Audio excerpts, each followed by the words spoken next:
Alice 97.3, Sarah and Vinnie, Alice's morning show. I'm bad at math. That is why we're so late. Please forgive me. I even went with a shorter Green Day song because math. I used to love math. You do love math, and you can do math. What are you talking about? I'm going to do the ID here because who knows how long we'll go. KLLC HD1, San Francisco. Now we're legally...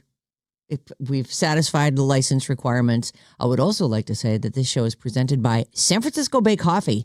I would like to say, welcome aboard, San Francisco Bay Coffee. We love coffee. Your coffee is delicious, and we're proud to have you as a sponsor. If you are watching our live show, you don't have the fun new logo. I don't know who created this wonderful Alice /San Francisco. I think you can see it in the background of all of our see it. Video shots. Oh yeah, it's behind you. Yeah. I didn't even notice that. Not behind Vinny? Oh, I guess he doesn't pan that There's direction. some angles happening here. There are some angles. We've worked hard on that, Bob and I. I sit there and then she figures it out. Then she goes, all right, we're good. Yeah. It's really a science and an art. Yeah. But we have a fun new sign. Is my big fat head right in the way of it? It's or neat. Can you see it? Your big fat head's perfect. Should I tick it a little bit? Can I turn this? No, monitor don't touch anything. all It's right. perfect. Yeah, touching things in this place is not. That's my point. It's not highly recommended. She knows what she's doing. Well, no, but that's okay. Yeah.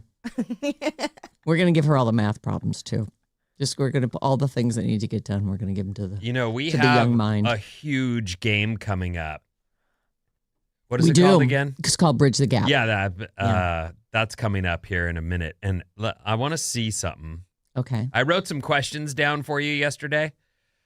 I haven't made my final selection on I'm going to ask questions. Bob one just to give people an example of what this game is. Yeah. Somebody was really mad at us about sports questions. They're like, you're stacking it for Steiny. Well, yeah, you're right. Yeah, it's kind of hard not to. It is. He works at the sports station. Plus, I feel like what's Joe Montana's number is fair. Like, he's the GOAT. I mean, he used to not be the GOAT, but now he is the GOAT. And he's from here. Like, it's like. He is Bay Area royalty. Right. I don't care. I Man, felt like that one was woman okay. or child. I think most people would push a 5-year-old down if they didn't know that. Get that through your head. What are you talking about? You don't know. Yeah, someone was really mad about it. They wrote me this kind of, I deleted it, but they Scathing. wrote me kind of a scathing. Wait, no. why? They just were like, you're stacking that decade. I'm Gen X and that's cheating. And I'm like, is it? Because I feel like if you know someone's strength, like you could ask an engineering question. I mean, I'm not going to do that because I'm not a cheater, but I understand that you guys need to cheat to win. All right. I should have known. I should have known that's where that would go. Bob, Vincenzo. who was president for 8 years in the 80s? Why do you want to embarrass me like this? Who was president for 8 years in the 80s? There's shirts that people would wear when I was in college. What did they say? Reagan? Something? That is correct. 84? You got That's the answer. That's the game, and that's the answer. 80 to 88. Yeah. Yeah. Or it's like 81 to 89, whenever like you the get- way that whole, Right. Inaugural thing. But yeah, I mean, that guy it was weird because I was really just wanted to have sex with girls and drink beer. But in general, the music I listened to, they hated that guy. Punk rock was like, Ronald, and I always would listen to it and just go, all right. Wasn't he the trickle-down economics guy? Yeah. He One of was, them. but a lot You of hear that people a lot. loved him though. Like he was like kind of Reaganomics. that royalty, like he had the big head hair and He was an actor. He had made these like Westerns. yeah, and like a monkey movie too, right? Isn't that the one everyone always talks about? It was like him and some monkey sidekick or something. This rings a bell. I don't remember the monkey movie, but anyway, that's a question that would be part of Bridge the Gap. Do you know something from our generation that might not? Now that's general history too. Right. Right now. Mine are more fun. Well, yours have to be because we've been alive through yours. It is easy. I feel that our questions are easier to come by. Like I can just take any show from the 70s and ask a question about that and be fairly certain you're not going to have heard of the Waltons. But I would say, in defense of the game, there's a ton of stuff you've asked that I have no idea Yes. about. Right. And I truly Solid questions. like all that computer technology stuff, I was not paying attention at all. Didn't feel like it was going to catch on. I swear to you, this is the truth. I swear to you, and I just wasn't reading books and staying up on like what was going on, but I really didn't think that computers were going to catch on the way everyone was talking about it. You were like, what's everyone going to do with this? It's for email. He called it the email machine for years. That email never even entered my... You know when email started for me? When we started working here. When Lewis started emailing you Yes. every day. So And he's it's like, I'm donating this. I don't want to be able to be contacted. that's not what happened was I would walk by our boss's office and be like, all right, Lou, have a good one, bro. And he'd go, okay, bro, you have a good one. See you tomorrow. And then I'd get home and there'd be an email and it would be him saying, please stop saying, and we got a complaint and I would go, I was just there, bro.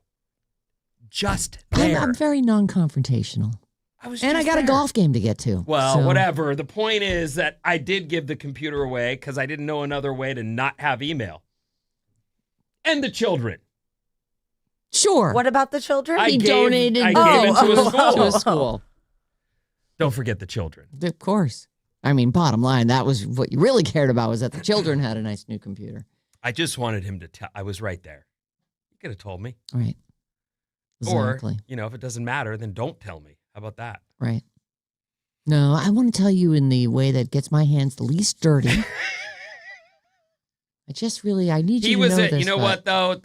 He's a good guy. He was a great guy. It was the early days of Alice. There were a lot of techniques that I used on him that were not pleasant or... He'd probably never in his life experienced a guy who camped out in his doorway. In order to get us an office. We got a closet. They cleared out a closet, a windowless, 5 foot by 8 foot hole He had in the to wall. step over me. I was like, where do you want me to do my work? We don't have an office. And eventually we got an office, right? I won us an office. You did. It was a solid win. He did not. We were like, I guess we can't have an office. And Vinny's like, I'm not having that. I need an office. The good old days. Need somewhere to ignore your emails from. Right. There's no way to get an office now, though. No. Oh, there's no offices. We're sitting in our office right now.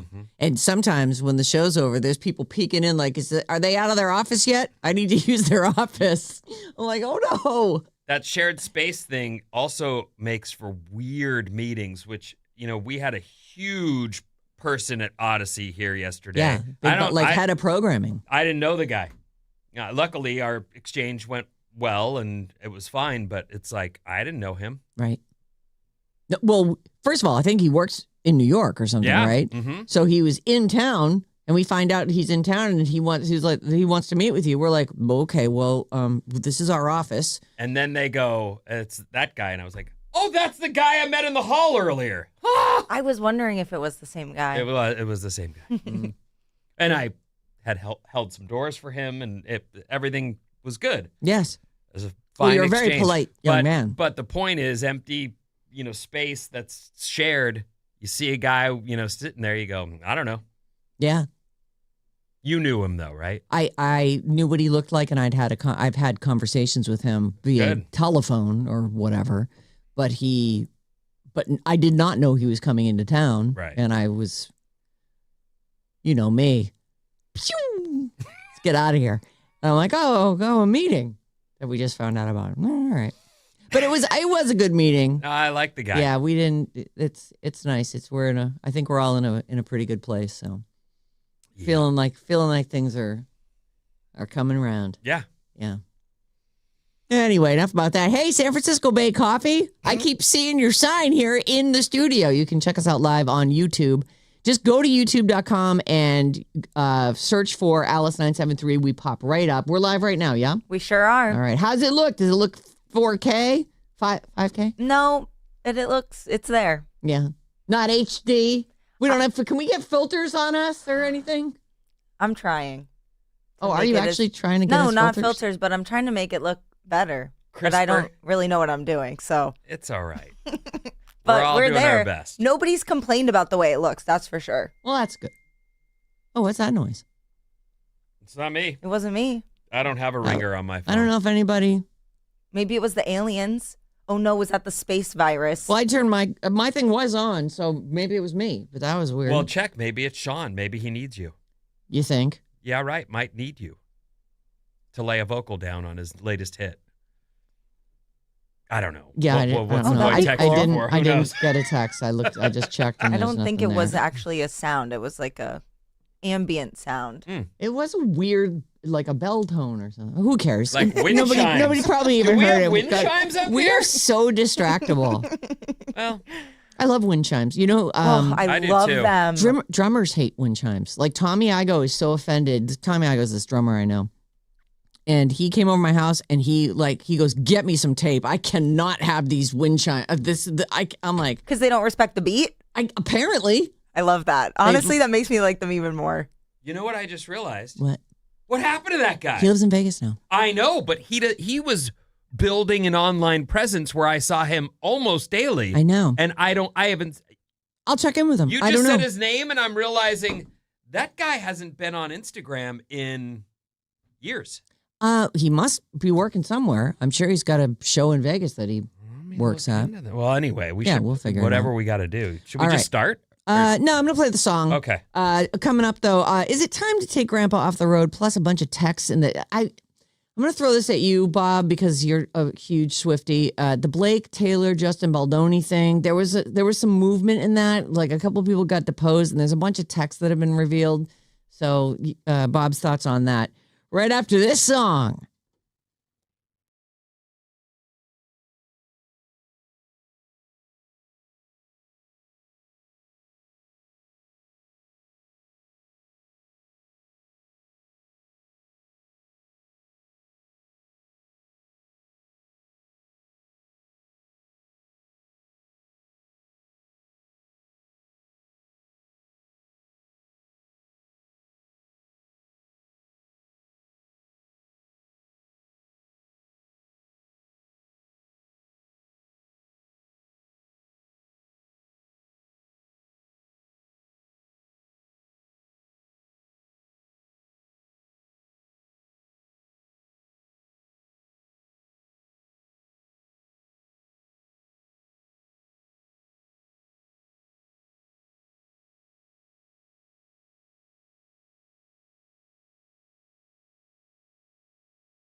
Boom, boom, ba. Alice, 97.3, Sarah Vinnie, Alice's morning show, presented by San Francisco Bay Coffee. Don't forget, we are Bottle Rock Central. Single day tickets are up for grabs all this week. Bottle Rock, Napa Valley, the first taste of summer. It's coming back May 22nd through the 24th. Everyone's all abuzz about it. And all this week at 9:05, 12:05, and 5:05, we have code words you take to radioalice.com, and then you get to pick which day you want to go if you win. It's Lord and Teddy Swims on Friday, Foo Fighters on Saturday, Backstreet Boys and Somber on Sunday, and about 1,000 other bands, playing on about 1,000 other stages as well. It's a long list. Bottle Rock. Very exciting. Okay. So you know how sometimes you have to take away grandma or grandpa's driver's license. It's just, you can't anymore. Yeah. I've driven with you. It's not safe. I think even before you try to take that step, you worry. Yes. I have lived, weirdly, I've lived long enough for things to flip, where mom worried about me for a very long time. Yes. Even into my adulthood. I'm sure she still worries about you. Probably. You're her baby. But I worry more about her than I ever have. And I definitely... At least Keith is near her. Yes, he is. But that is just one of those Your things brother. where your older parents, you certainly worry that should they be driving? And sometimes they'll give you a little glimpse into, I'm not so sure I should. And you go, well, if you're not confident, then you shouldn't do it. Right. Well, these days, there's a couple factors. First of all, Uber is available. And I don't know how available it is in your mom's neighborhood. Like there are places where it's, you go to Iowa, there's probably not as many Uber drivers around. In the city, you just call an Uber. There's too many. There's so many of them. You're like, please let me put one of you to work. So there's that. And there's also self-driving capabilities in a lot of cars. Like they'll at least sort of warn you if you're about to drive off the road or slam into somebody. You get a little warning. The Ford Mach-E I'm driving, you can fully let that thing take over. Yeah. It's called Blue Cruise. It's unbelievable. How come you don't do it? I just drive. It's the morning, and I'm just driving. I'm just used to it. Yeah. I definitely realize that old school or older people, decide. I think young people go, well, I have to use it. It's here. You know what I mean? Like, right. Well, why wouldn't I? Do you use cruise control? I do. Yeah. Like, habitually. Yes, But me the too. problem with cruise control is if someone changes lanes in front of you, your car slows down like, yeah. So you got to sort of, pay attention. But that's what I'm trying to do is stay as activated as possible at all times and not find myself fully looking at my phone or anything else. Yeah, watching a movie. I'm driving on your way into work. Mm-hmm. Yeah. So self-driving can help with somebody who's older. And maybe that's what this situation, it's the only thing I can think of because William Shatner was seen, and he is 94. I was going to say he's way older than you think. Very old. Mm-hmm. Was he 90 when he went to space? At the time, I want to say he was the oldest dude to get shot into space. Well, space. If he's 94 now, then he was 90 when he was shot into space because it wasn't over 4 years ago that Katy Perry did that whole thing. Oh, no. Katy Perry was like last year. Oh, wait. He wasn't on her ship, was he? He was one of the first people who, I do think, though, that he went on the Blue Origin. I think he was on the Amazon on the first thing. one. Okay. In 2021. Oh, okay. There you go. He was 90 at the time. And so somebody older has gone up since then. Somebody who was like 90 in 3 months. That's rude. Why take it out of, why give it to him and then take it away? At least let him die with that record and then break the record. But anyway, so he's a Canadian. They're actually they're trying to make a haha here in this story. They say he's not technically a national treasure, not until we make Canada the 52nd state. And Greenland going to be first. Whoa, hold on. Puerto Rico's all. What do we do with Venezuela? Maybe they'll be the 53rd. Yeah, we got those guys. Yeah.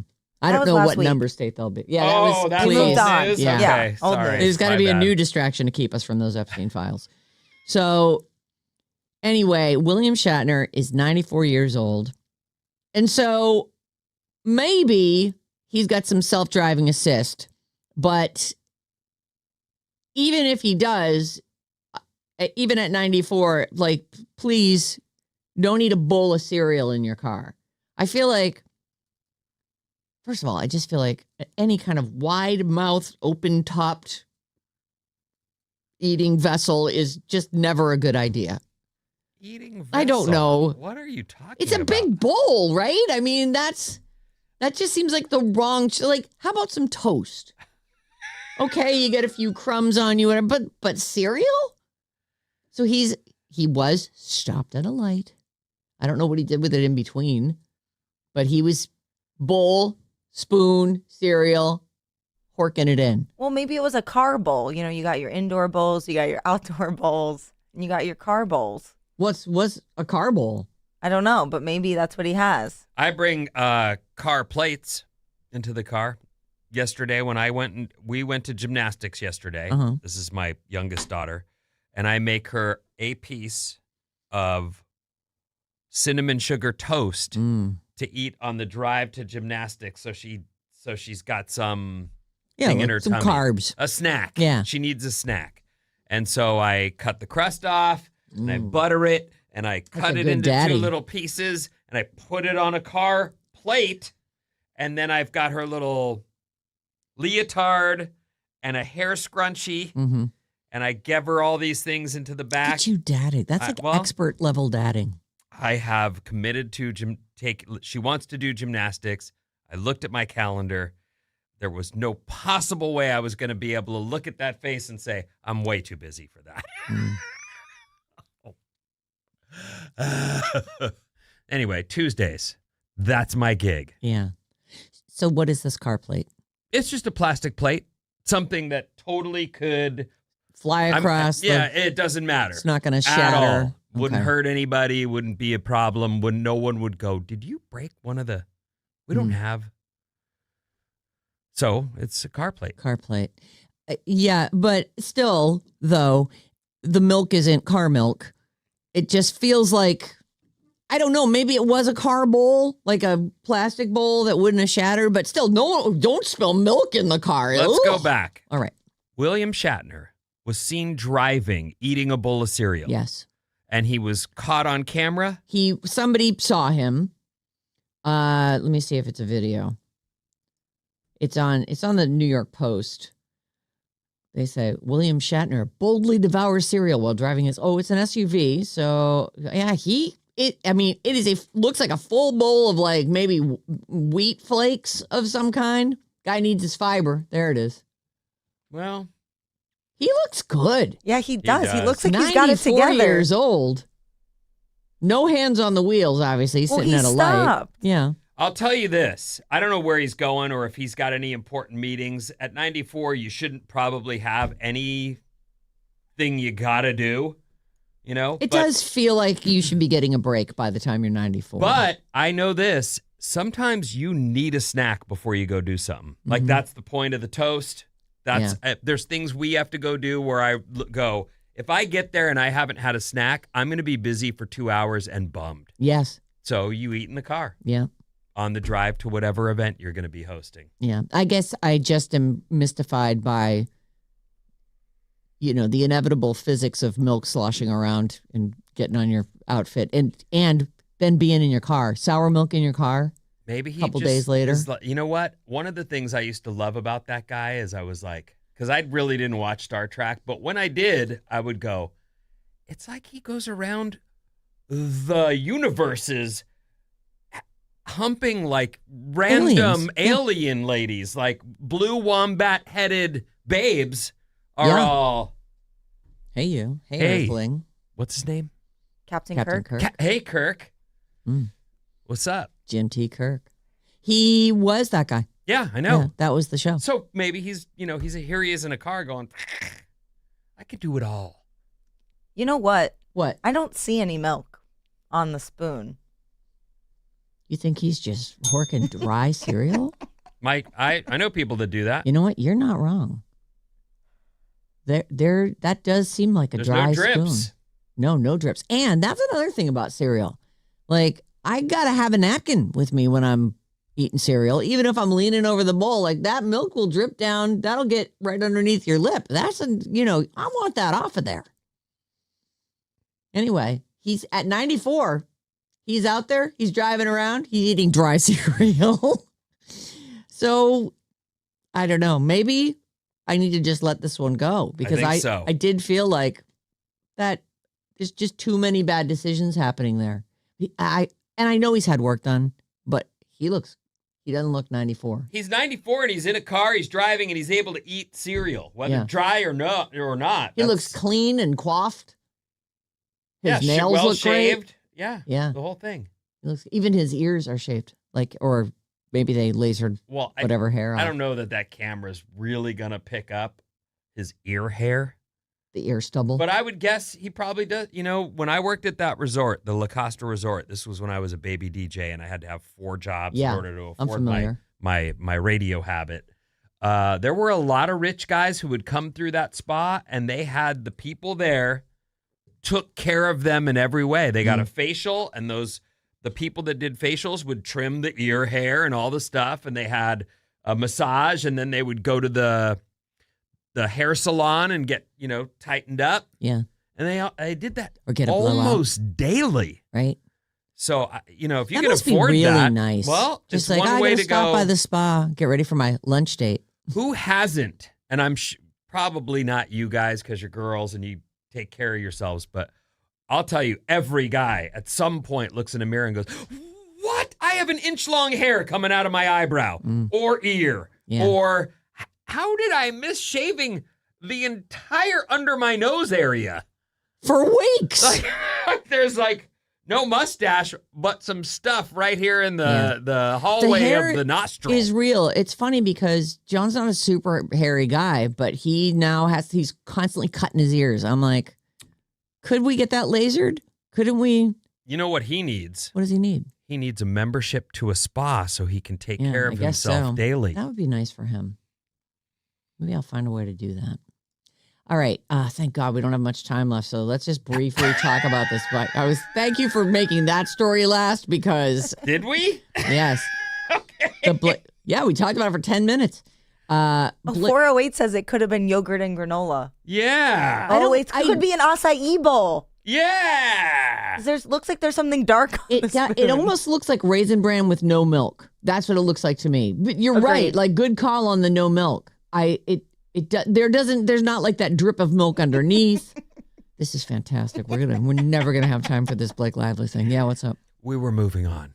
Were we? Yes, Did we have want to to hear though? the Blake Lively thing, would you? All This right. story was everywhere. We lived with it nonstop, and so then it's sick of just it. fallen back page. And I'd love to know where it stands today. Well, what it seems like to me is that it's almost like they're trying to throw Taylor under the bus. They've been trying to. they're blaming her now. Yes. They're saying that her ditching Blake is disloyal because of some texts where she was calling Baldoni a bitch. Like they released a bunch of texts and there's all of a sudden there's this whole nother. So it's like Blake is, not getting any dirt on her in these. It's all Baldoni and Taylor for some reason. So things like, Wait, are you saying that Taylor was going back and forth with Baldoni? with Blake and About commiserating about Baldoni in these Okay. released texts. All right. According to court papers, Lively, Blake called Baldoni the doofus director of my movie, and Swift said, "I'll do anything for you." Blake asked Taylor to. She goes, "You don't even have to read it. I want you to rewrite these scenes." She wanted Swift to change the script. And then Lively called it the absolute greatest friend ever. In other texts, Swift gave Lively advice about using one of her songs in the film and suggested that Baldoni was not strategic. And then I guess that when the Times was going to put out the story about Blake Lively's claims, which was due to come out in December of 2024, Taylor said, "I think this bitch knows something is coming because he's gotten out his tiny violin." That's the text from her. Like he's wise to it. The court papers also revealed that Blake Lively badmouthed Baldoni to her other famous friends, including Matt Damon and his wife Lucy. She told Ben Affleck that Baldoni was a chaotic clown. But it's funny because it feels like they're trying to say Taylor was involved and she's a bad friend for backing away when all that was going on. But then she did write the song Canceled. Well, those make it up pardon to her, me, I those guess. were private texts, though. I'm assuming. Yes.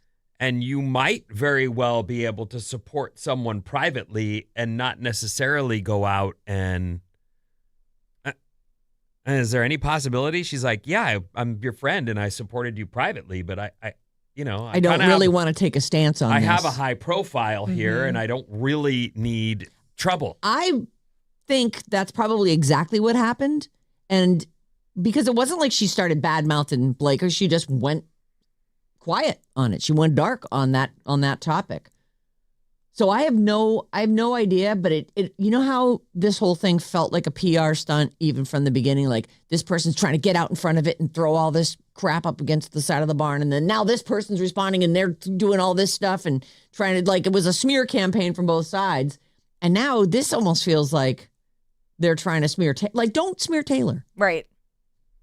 And I think that's exactly why she went quiet from the beginning, because she doesn't want to get pulled into this legally. And she is the best lawyers money can buy, literally. Well, you might also be there initially and then realize this is snowballing and find yourself going, okay, this is getting way bigger than I just wanted. Please leave me out of it. I'm not just your trying dragon. to pump you up and let you get out there and win the day, but I don't. Yeah. Anyway, if anything, comes out of this, I'll try to boil it down. But I've got 4 different stories in 4 different papers. Everybody's got their spin on it. It's okay. It's clear that some texts that Taylor sent were released.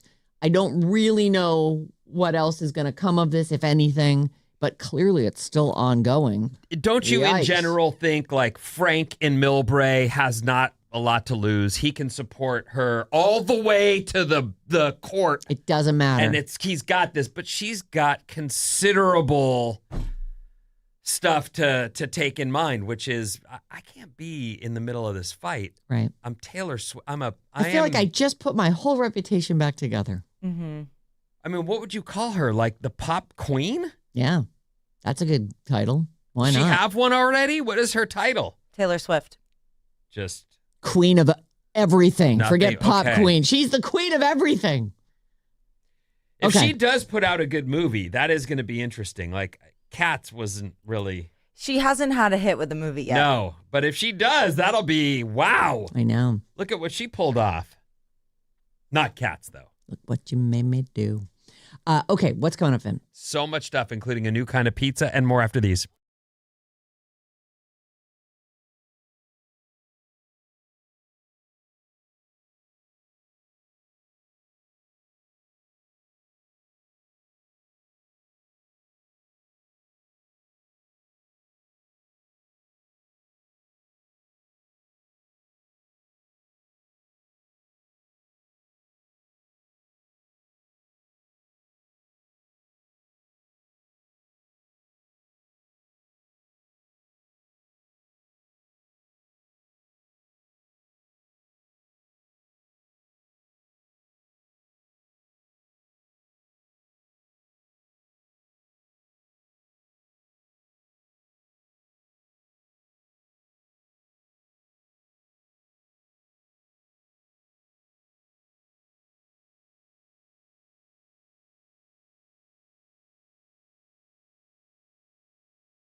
Oh. Why'd it say all that? It just, somebody maybe forgot to push a button. I'm not sure. Oh. Alice, 97.3, Sarah and Vinnie, Alice's morning show, presented by San Francisco Bay Coffee. You can call or text us at 800-400-FM97. We are getting ready for today's Battle of the Generations. Bridge the Gap is coming up at 8 a.m. Today, it's Guru from 95.7 The Game for Gen X, and Sam Meekley, our IT genius for the Zillennials. We'll see about that, Sam. Yeah, Sam. What's up, everyone? This Alice Report is brought to you by San Francisco Bay Coffee. One small sip for a better tomorrow and a way better morning. Love it. Available in whole bean, ground, and 1-cup coffee pods at Amazon.com. Good morning. Thanks for being with us. Weather today, we will see another day like yesterday. Kind of clouds, high cloud layer. It was pretty cloudy. There was a cloud layer for sure, but it was still, not threatening rain. And we sat outside for a while. It was lovely. In the 60s. Mm-hmm. So there's that. Yeah, and I prefer it cool versus, 90. Yeah. I like a cool day. Sweater weather. Yeah, me too. No rain. That's what I'm down with. Our first story is about a new kind of pizza. Oh. What do you mean? I love advances in pizza technology, so please lay it on me. Well, this is one of those things. New kind of pizza. Is this just a new topping or is this? It's weird. Okay. And I know you're not going to like it. Oh. Because I've heard you say before, when people are all, savory and sweet, Sarah's always like, I want to fight people when they say that. It's so dumb. What do you mean? I don't know. You get all hostile. I love sweet and savory. What? You say it too? Yes. Oh. I love salt and sugar together. Give me honey roasted peanuts. Give me French fries dipped in an ice cream cone. Maybe it's me. Maybe wants it to is. Yeah, fight I think people it's when you. they say that. Pineapple on pizza? I'm down. I love it. I am down with that. But that savory sweet thing, savory and sweet. Oh. Yeah, I like that. It's like salted caramel. I salt all my cookies with sea salt and push it down into the dough before I put them in the oven. You do? Well, John does it for me. I knew it. John does it for me because he knows I want that. Pizza Hut in Japan has introduced a handheld Handy Melt folded pizza, which is made with strawberry Kit Kats. Oh. It's not a fake candy pizza. It's a pizza. I'm going to show you a picture in a second. But it's like a pizza that they've now wrapped into a roll, into a cone. They've folded the pizza with a strawberry Kit Kat in the middle. Here, I'll show you the picture now. So it's like a candy pizza taco. It's that right there. Oh, it does seem like a pretty thin crust. Those are full pieces. And they've triangulated. It's almost like just, slice of pizza. They folded it in half and there's candy inside. I'm going to try it. You're not. Yes. I'm going to go ahead and try it. I probably won't hate it. I'm actually going to enjoy the crispiness of the Kit Kat in there, plus the meltiness of whatever strawberry coating it has on it. You're doing it. Savory and sweet. Why don't you just, and maybe it's delicious. It's probably not, though. Mm. It looks awful. Doesn't it? Yes, but I will try it. Ah. I would be fine with it. All right. Well. I'm not picking my food. I know all. You're not. That's what. Oh, is it food? Yeah, I'll eat that. No problem. That suddenly, I don't know when the savory and sweet became some kind of rallying cry, but it does seem like this in the last 10 years, it's become what you hear people say. Oh, savory and sweet. Yeah. Get out of here. I like it. Put a little salt on it. It's like, you ever get, some of these restaurants will do like a custard or like a soft serve, and then they put olive oil and salt on top. Eat that. So good. Because ice cream isn't good unless it's got olive oil and salt. Oh, no, it's still good. I'll still eat it. Don't worry. But I add some olive oil and salt. Yeah, okay. Mmm. There are places, there's this one place we go where we'll eat dinner. Yeah. And then they always come out with this little piece of paper. It's a different dessert every time we go. And every time I'm like, no, thanks. We should not eat that. And then they put it down in front of you anyway, just so you can look at it. And almost every time we go. We're going to have that almond cake with the vanilla ice cream and the other stuff all over it, the blueberries or whatever. Every time they've got some concoction where we just go. So they change the dessert all the time? Every time. Oh, that's so, I love that. And you would think you'd go, almond cake? Nobody needs that. And you then do. you try it. You really do. You find yourself that's going, pretty oh my God. Flipping good. This is so stupid. Give me some. And now I have to quit Give me a food fork tomorrow for the rest of the week because of what I did here. Sheesh. Anyway, moving on to another pizza story. Oh, God. I think you love me. The World Health Organization has classified processed meat as carcinogenic to humans. This is your pepperoni and sausage pizza that you love. Yeah.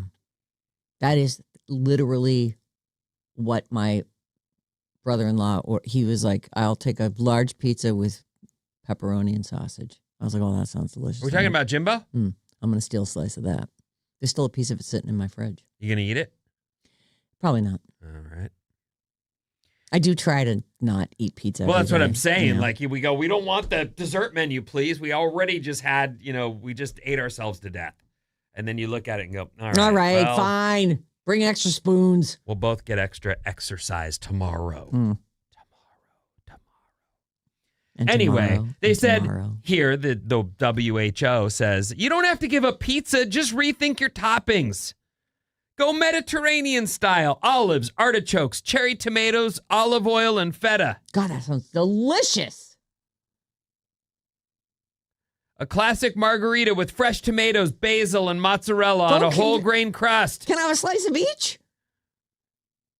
I don't need meat on pizza. It's fine though. I'll eat it. I like it, but I don't need that. And if I was going to order my own pizza, I usually just get a cheese pizza and a Caesar salad, and I put my salad on my pizzas, fold it up, and eat it. That's what I do. What is a white pizza to you? A white pizza has like a bacchanal sauce or whatever that stuff is called, or a pesto. Like sometimes people will do like that sort of olive oily pesto. I love pesto. Yeah. But white is just not a tomato sauce, right? I don't. Yes, I think so. I don't know. I've never ordered a white pizza. Anyway, they're just saying try to skip the processed meats and then you can keep eating pizza. But right now, if you're, a weekly eater or worse, daily eater of the pepperoni pizza, you know how people get on a kick and they just go, yeah, this is for me. Do they include things like cold cuts? Those are like cold cuts are processed very foods. Processed. We definitely look for, at my house, I mean, like all natural, 100%, like, and you hope that you're getting the nitrates out, but it is still a processed meat.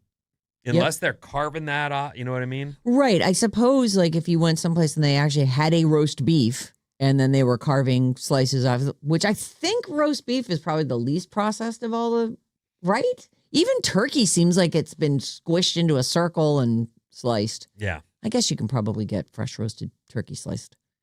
I don't know. How about a fast fact? Yes, please. Give me that. I'm not giving anything else up. Too late for me. Refried beans are only fried once. The name comes from a mistranslation of the Spanish name frijoles refritos, which means well-fried beans. Oh. Not refried beans, as in fried more than once. Do you like refried beans? I do not. Nah. I want whole bean. I don't want your I'll eat whole bean, goop. but I will take refried beans with some Spanish rice and take a scoop of each one as my fork flies from one end of the plate to the other. And the mix is, Yeah, I don't. And in fact, mine. I could just eat that and call that dinner and have a good one. Yeah. It's just too baby foodish for me or something. I don't know. I don't like it. But baby foodish. Yeah, it's just like little. But it is a good trick. You start when you're swooping across your plate. Obviously, you're starting with the refried beans because they catch the rice. Do you feel like you need to eat food that you have to chew? Because you're right, there is no chewing really involved in. I don't feel like I refried have to. I beans have and- never really thought about it that way. I just don't. I don't like the taste of it. There's something like it's like eating putty or something to me. Like I just don't. No, thank you. I'll take a whole bean, a black bean, please. The snow in The Wizard of Oz was pure asbestos. Oh, that's great. Mm-hmm. The Wicked Witch's broom and the Scarecrow's costume were also made with asbestos. Well, it was a miracle material right up until they found out it caused cancer. Like pepperoni, apparently. Yeah. I'm depressed. I probably had pepperoni every week for my entire life. Is that your go-to topping? Oh, yeah. But I don't need it anymore. I've been doing jalapeno, pineapple jalapeno. Oh, that sounds good. It's delicious. Kind of spicy, though. What is up with jalapenos sometimes being insanely spicy and sometimes perfectly tolerable? I don't know. I wonder the same thing. You never know what you're going to get. Well, it's a natural product, so, who knows? It seems like if there should it's- be some Sits on the vine regularity. longer, there's a different result. Who knows? I don't know. Ooh. more I don't know seeds what or the something. deal might be. Mm. I do like jalapenos. Mm. The most promiscuous countries in the world. Oh, boy. Germany. Do you think that you were promiscuous in your life? No. I was. Really? Oh my God, I went crazy. No, I wish I was. Every time I tried, I was like, actually, I'm just going to go home. Oh. What do you mean? Like you were hanging around? Like one of the things that's true for me is, and I know this about a friend of mine, part of the way he always ended up sleeping with someone is by hanging around. Yeah. He's just around long enough till they've had enough drinks or they've chatted not long good. enough. That's or it gross. But that's what it is, though. He would hang around. Like he's not in a rush to get home. I was always like, I think I've been here long enough. Bye. And we're running out of beers. Have a good one. Yeah, I mean, I just Right. don't, that whole staying until 4 a.m. No thanks. I mean, I love hanging out until 4 a.m. That's when you really solve the world's problems, But Yeah, that is true. I never do that anymore. But I would go out in college and I would set my sights on a cute boy and I'd get their attention and I'd flirt with them and then I'd bring them home and then I'd be like, actually, I'm satisfied. Please leave. Oh. You You How like, many gave 'em a- times they didn't did like this it. happen? A lot. Many. A Wow. lot of times Yeah. you bring someone back to your place. Yeah. Did you feed them? Yeah, of course. Oh, you fed them. Of course. And you're Made both out with 'em. Macaroni and cheese or And you're both spaghetti. in the bag. You're ripped, right? Yeah, of course. Okay. And then you at some point decide, Yeah, actually, I don't really want to connect myself to you in that way forever. Oh, boy. Blech. and this happened more than once. Oh, yeah, several More than times. 10 times? No, probably about 10 times. Whoa. Hmm. I know. I tried. And would they just beg? They all had different levels of reaction. Huh. Is anybody really mad? The one time that somebody was mad at me was my freshman year of college. Yeah. It was Halloween, and I was dressed as Tom Cruise from Risky Business. Oh. So you were wearing bun huggers and nothing else. Yeah, I was wearing like spandex shorts and a sheer white button down. Okay. Oh. And I met this boy. I think he was dressed as Clark Kent, with the like shirt ripping Sure. open and the Superman logo popping out. And we were hitting it off and he was like, and I had just recently broken up with my high school boyfriend.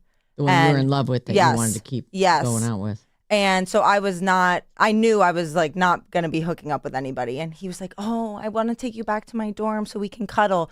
And I was like, I would love to come back to your dorm to cuddle, but I know that you don't want to cuddle. He's like, no, I swear I would just want to cuddle.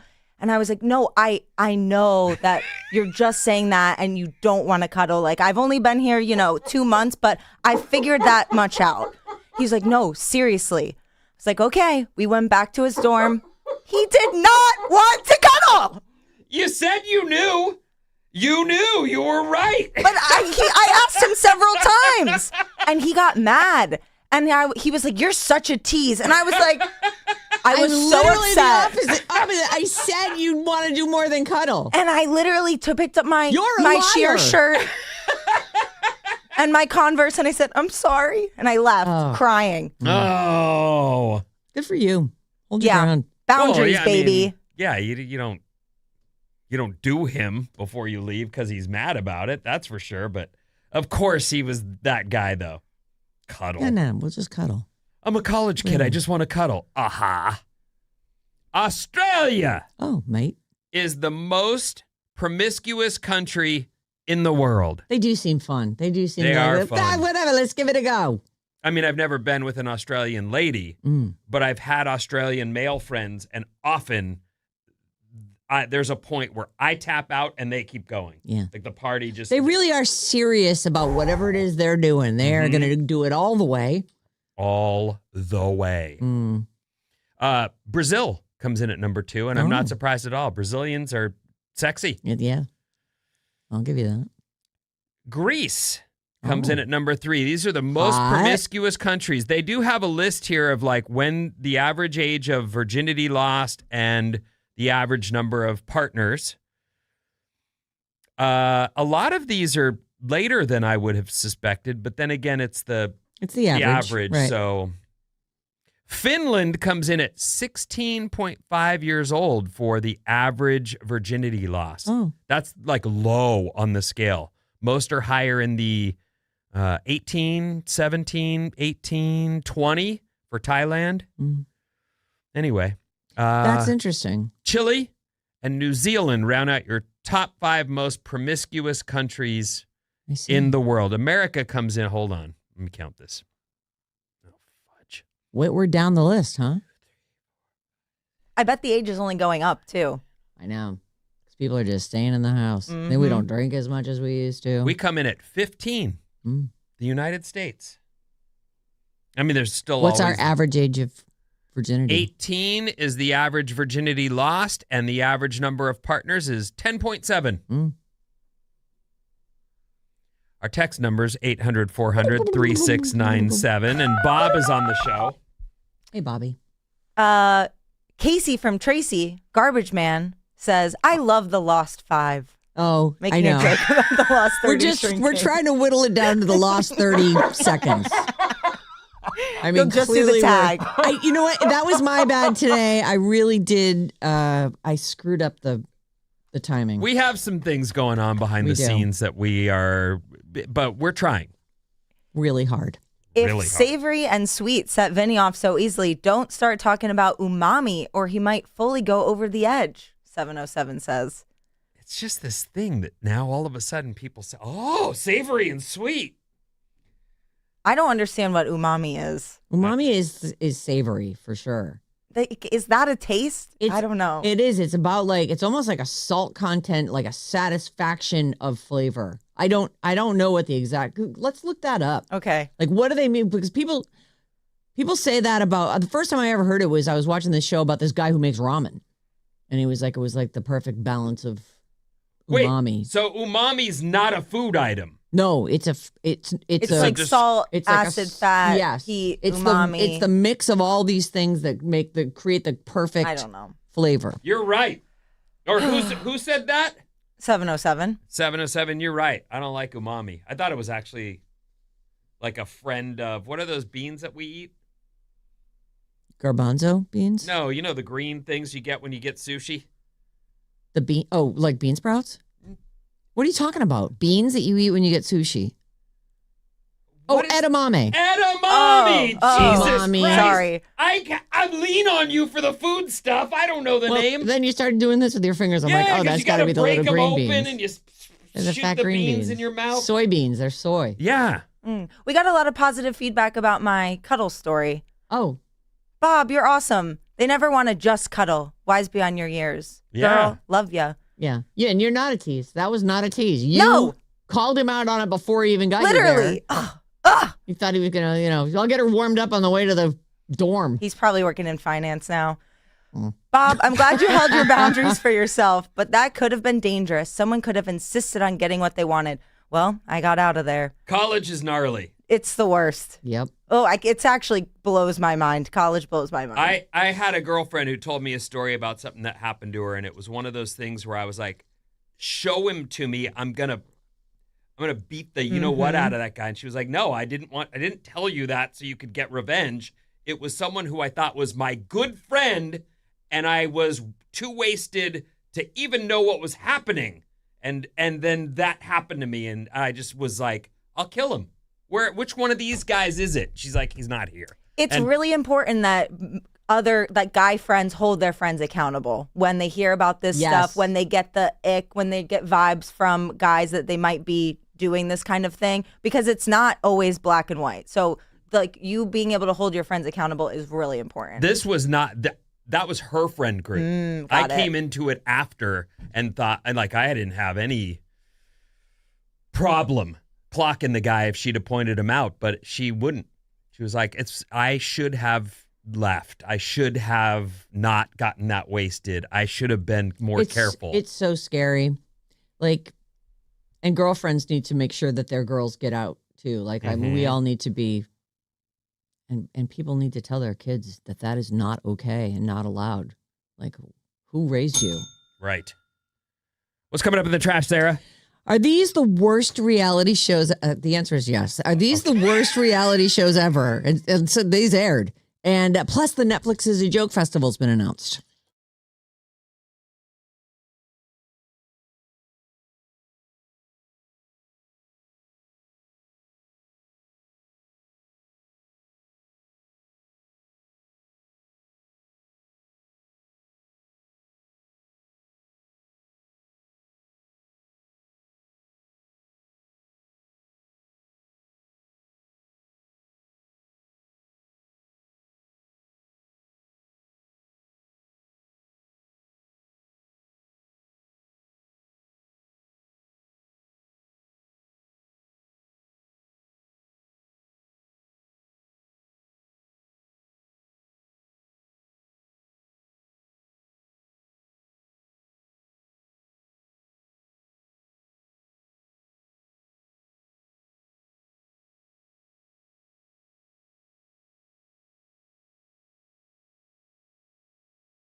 Alice, 97.3, Sarah and Vinnie, Alice's morning show. It's hump day. That means in about an hour, we're going to be playing Bridge the Gap, which is exciting. We retired Steiny. He won 3 weeks in a row. And so now we're going to take the better half of the Steiny and Guru show. We'll see how he does. Try and build him up, you know. Guru was like, yesterday I go to confirm that he's going to come in. I'm like, hey. He goes, I don't know. It's a long drive. Where does he live? I don't know. But he was like, hey, I don't know, 8:00. And so I wrenched a promise out of him. Right? I did. Of course I guilted him. You know, my boy makes it in from Santa Cruz daily. Yeah, we'll find out. You can do this. We'll find out where he drives. You got this. Like, I don't know. I got to cross a bridge. I think the bigger problem is, gotta cross it. Everyone. Well, I don't, but most people do. He didn't say that. I really feel like this could cause that show to break up. Because they're mean to each other. Well, and also one of them is now the king, and then if another one, he comes in and loses today, boys. Sam is super smart. Sam is like, this kid Sam, he's a little IT genius that works here. I don't mean to say little, but he's just like so adorable. So little and adorable, but he's really actually tall and cute. But everybody loves him, and he's quiet, but he's smart. Like So you're making my point. I know. I'm saying if Guru goes back down there, like he'll never hear the end because already Steiny is just you can't. He's intolerable the way he's bragging about his 3-5. Wow.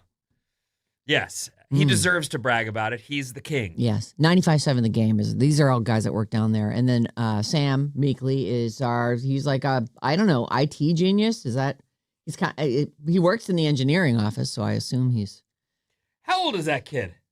I'm gonna guess he's 26. I think he's 27 or something like that. All right. So he's a grown man. Oh yes, yes. Okay. I mean, the look on his face is very. You're right. He looks young. He's very. Yeah, he's one of those people that they just seem to be. They're like surprised to be wherever they are. Like, where am I? He is so charming. You just want to like adopt him. How did I find myself at work today? Oh, this is so strange. 510 says they think Guru lives in Union City or Fremont. That's not even That's that not far. that far. Fremont's pretty far. Yeah, but it's that's Fremont's regular. Pretty far. But it's regular. But still, it's not Santa That's Cruz. normal. That's not far. No, I agree. He's probably listening right now. He's like, "You guys, stop beating me up." Well, huff it in here. Yeah, come on. You got less than an hour. We do battle soon. Creative Energy is this hour's sponsor. Relax more at home with Creative Energy's New Year's sale. Celebrating 50 years with special anniversary discounts on hot tubs, fireplaces, saunas, swim spas, and 50% off select accessories. For more info, visit creativeenergy.com. John and I got to enjoy the tub the way it's meant to be enjoyed yesterday. Oh, nude? Yeah, I sent my son, who lives out back in the backyard. I was like, hey, heads up, parental nudity. Please stay in the confines of your unit. You did? Yes. And then I looked, after we get out of the thing, I went to text him to say, hey, the coast is clear. Mom and dad are done with their business. And I didn't send the message. I wrote it, and I didn't press send. So we were in grave danger. Why is that for the best? I'm sure he would have been scarred forever if he'd walked out while we were getting our, robes back on. Oh, you had never sent the first text. I never sent the first text. Oh, no. Oh, I thought you meant the second text, the one that is coast is clear. I went in to say coast is clear, and I looked, and I'm like, oh, they didn't give him the warning. Oh, boy. Yeah. Maybe I won't be making that mistake a cute again. little wall around it or something. You're fine once you're in. Like, he could come out if we were in because you're in the water, and you can't. I mean, I suppose he could. All the bits are below the water. All is the that what bits you're are saying? below the water. But and I would also shout, "Go away!" Something like that to be really effective. You can call us or text us 800-400-FM97. 800-400-3697. We love phone calls. Hardly ever get those. And of course, if you text us, please, your name, where you're texting from, how you're listening. We're interested in all that stuff. Did I already say the show's presented by San Francisco Bay Coffee? Mm-hmm. Good. They get a bonus. Wait a minute. And if you're watching, If you're watching the show on YouTube, because we're live on YouTube every day, the whole show, you will see our new signage. I'm sure my head's in the way. We've got, I don't know who created that, but it's like Alice with the good vibes and the variety, the San Francisco Bay Coffee, established 1979 with a big cup of coffee and little coffee beans. And Looks good. It's beautiful. Somebody did a really nice job on that. I think his name's Chatty. Yeah, I'm pretty sure. He's good at that stuff. All right. Anyway, there's that. So I want to start by telling you that there is a show that starts tonight on Hulu or FX/Hulu. And it's called The Beauty. And I have seen so many ads for this. It's plastered over everything I look at. The Beauty. The Beauty. It is, the Ashton Kutcher is in this. I put the trailer up, by the way, at the Sarah Vinnie Facebook page. Ashton Kutcher is one of the stars of this.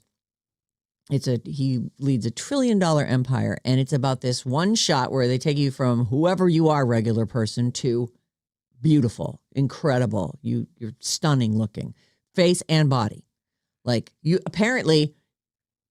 take this shot and a cocoon grows around you, and then you bust out of the cocoon and you're a whole new. Now you're attractive. You're not you anymore. You're not you anymore. I mean, I guess maybe your brain's still you. I guess. It's funny because his ex-wife, Ashton Kutcher's ex-wife, Demi Moore, did that movie, The Substance. This is a series, by the way. Tonight's the first episode.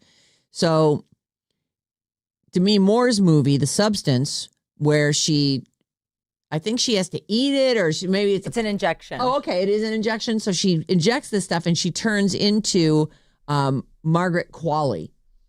And they're both completely nude in this thing and even like in weird positions. If The Substance is the one where she was like eating the chicken and I couldn't watch it anymore after the chicken. It's so good. It is good, but I was done with it by the time everything was falling off both of them and the chicken eating was too much for me. I don't think if I knew how gory it was, I would have opted into watching it, but it was gore. It was so purposeful. It was so good. It was one of my favorite movies I've ever seen.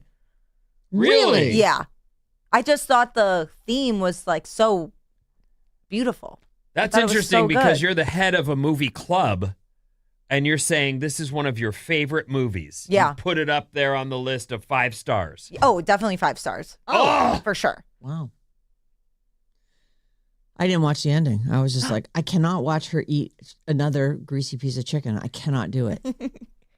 Okay. Anyway, The Beauty, they say, is very similar to this. It's a shot and you turn into someone amazing. But obviously there are going to be catches and drawbacks.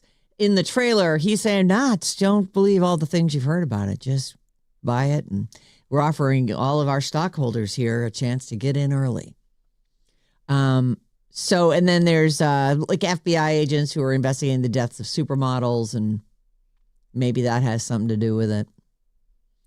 But anyway, it feels a lot like The Substance, and it starts tonight, 9:00 on FX Hulu. It's called The Beauty. I just wanted to give you a heads up, and the trailer is up on the Sarah Vinnie Facebook page. The most offensive reality shows ever made. So I went, all right, I'll click that. Let's see what that's all about. And then I went, oh my God. Like some of these I remember, others I'm like, how did that make it out of a meeting room? Christina watches, and I don't know, because you and I go to bed at 7. Mm-hmm. That's our life. And our partners have these vibrant, exciting lives after 7 that we don't even know about. Right. One of the shows she records is that like those, it's like 90 Day Fiance. There's that, but there's also Never Met Before. Oh, Married at First Sight. Something like that. Yeah. And there's like 100 of them saved up. Right. And I think she just watches them when she gets a chance and they're just mindless, empty, So these are, it does look like these are, some of them are just a straight reality show. Others are competitions. That's insulting to me, though. I think that's just stupid. Like, you are willing to be on TV. You're willing to meet someone and marry them. Yeah. Just for the chance to be on TV. That's stupid.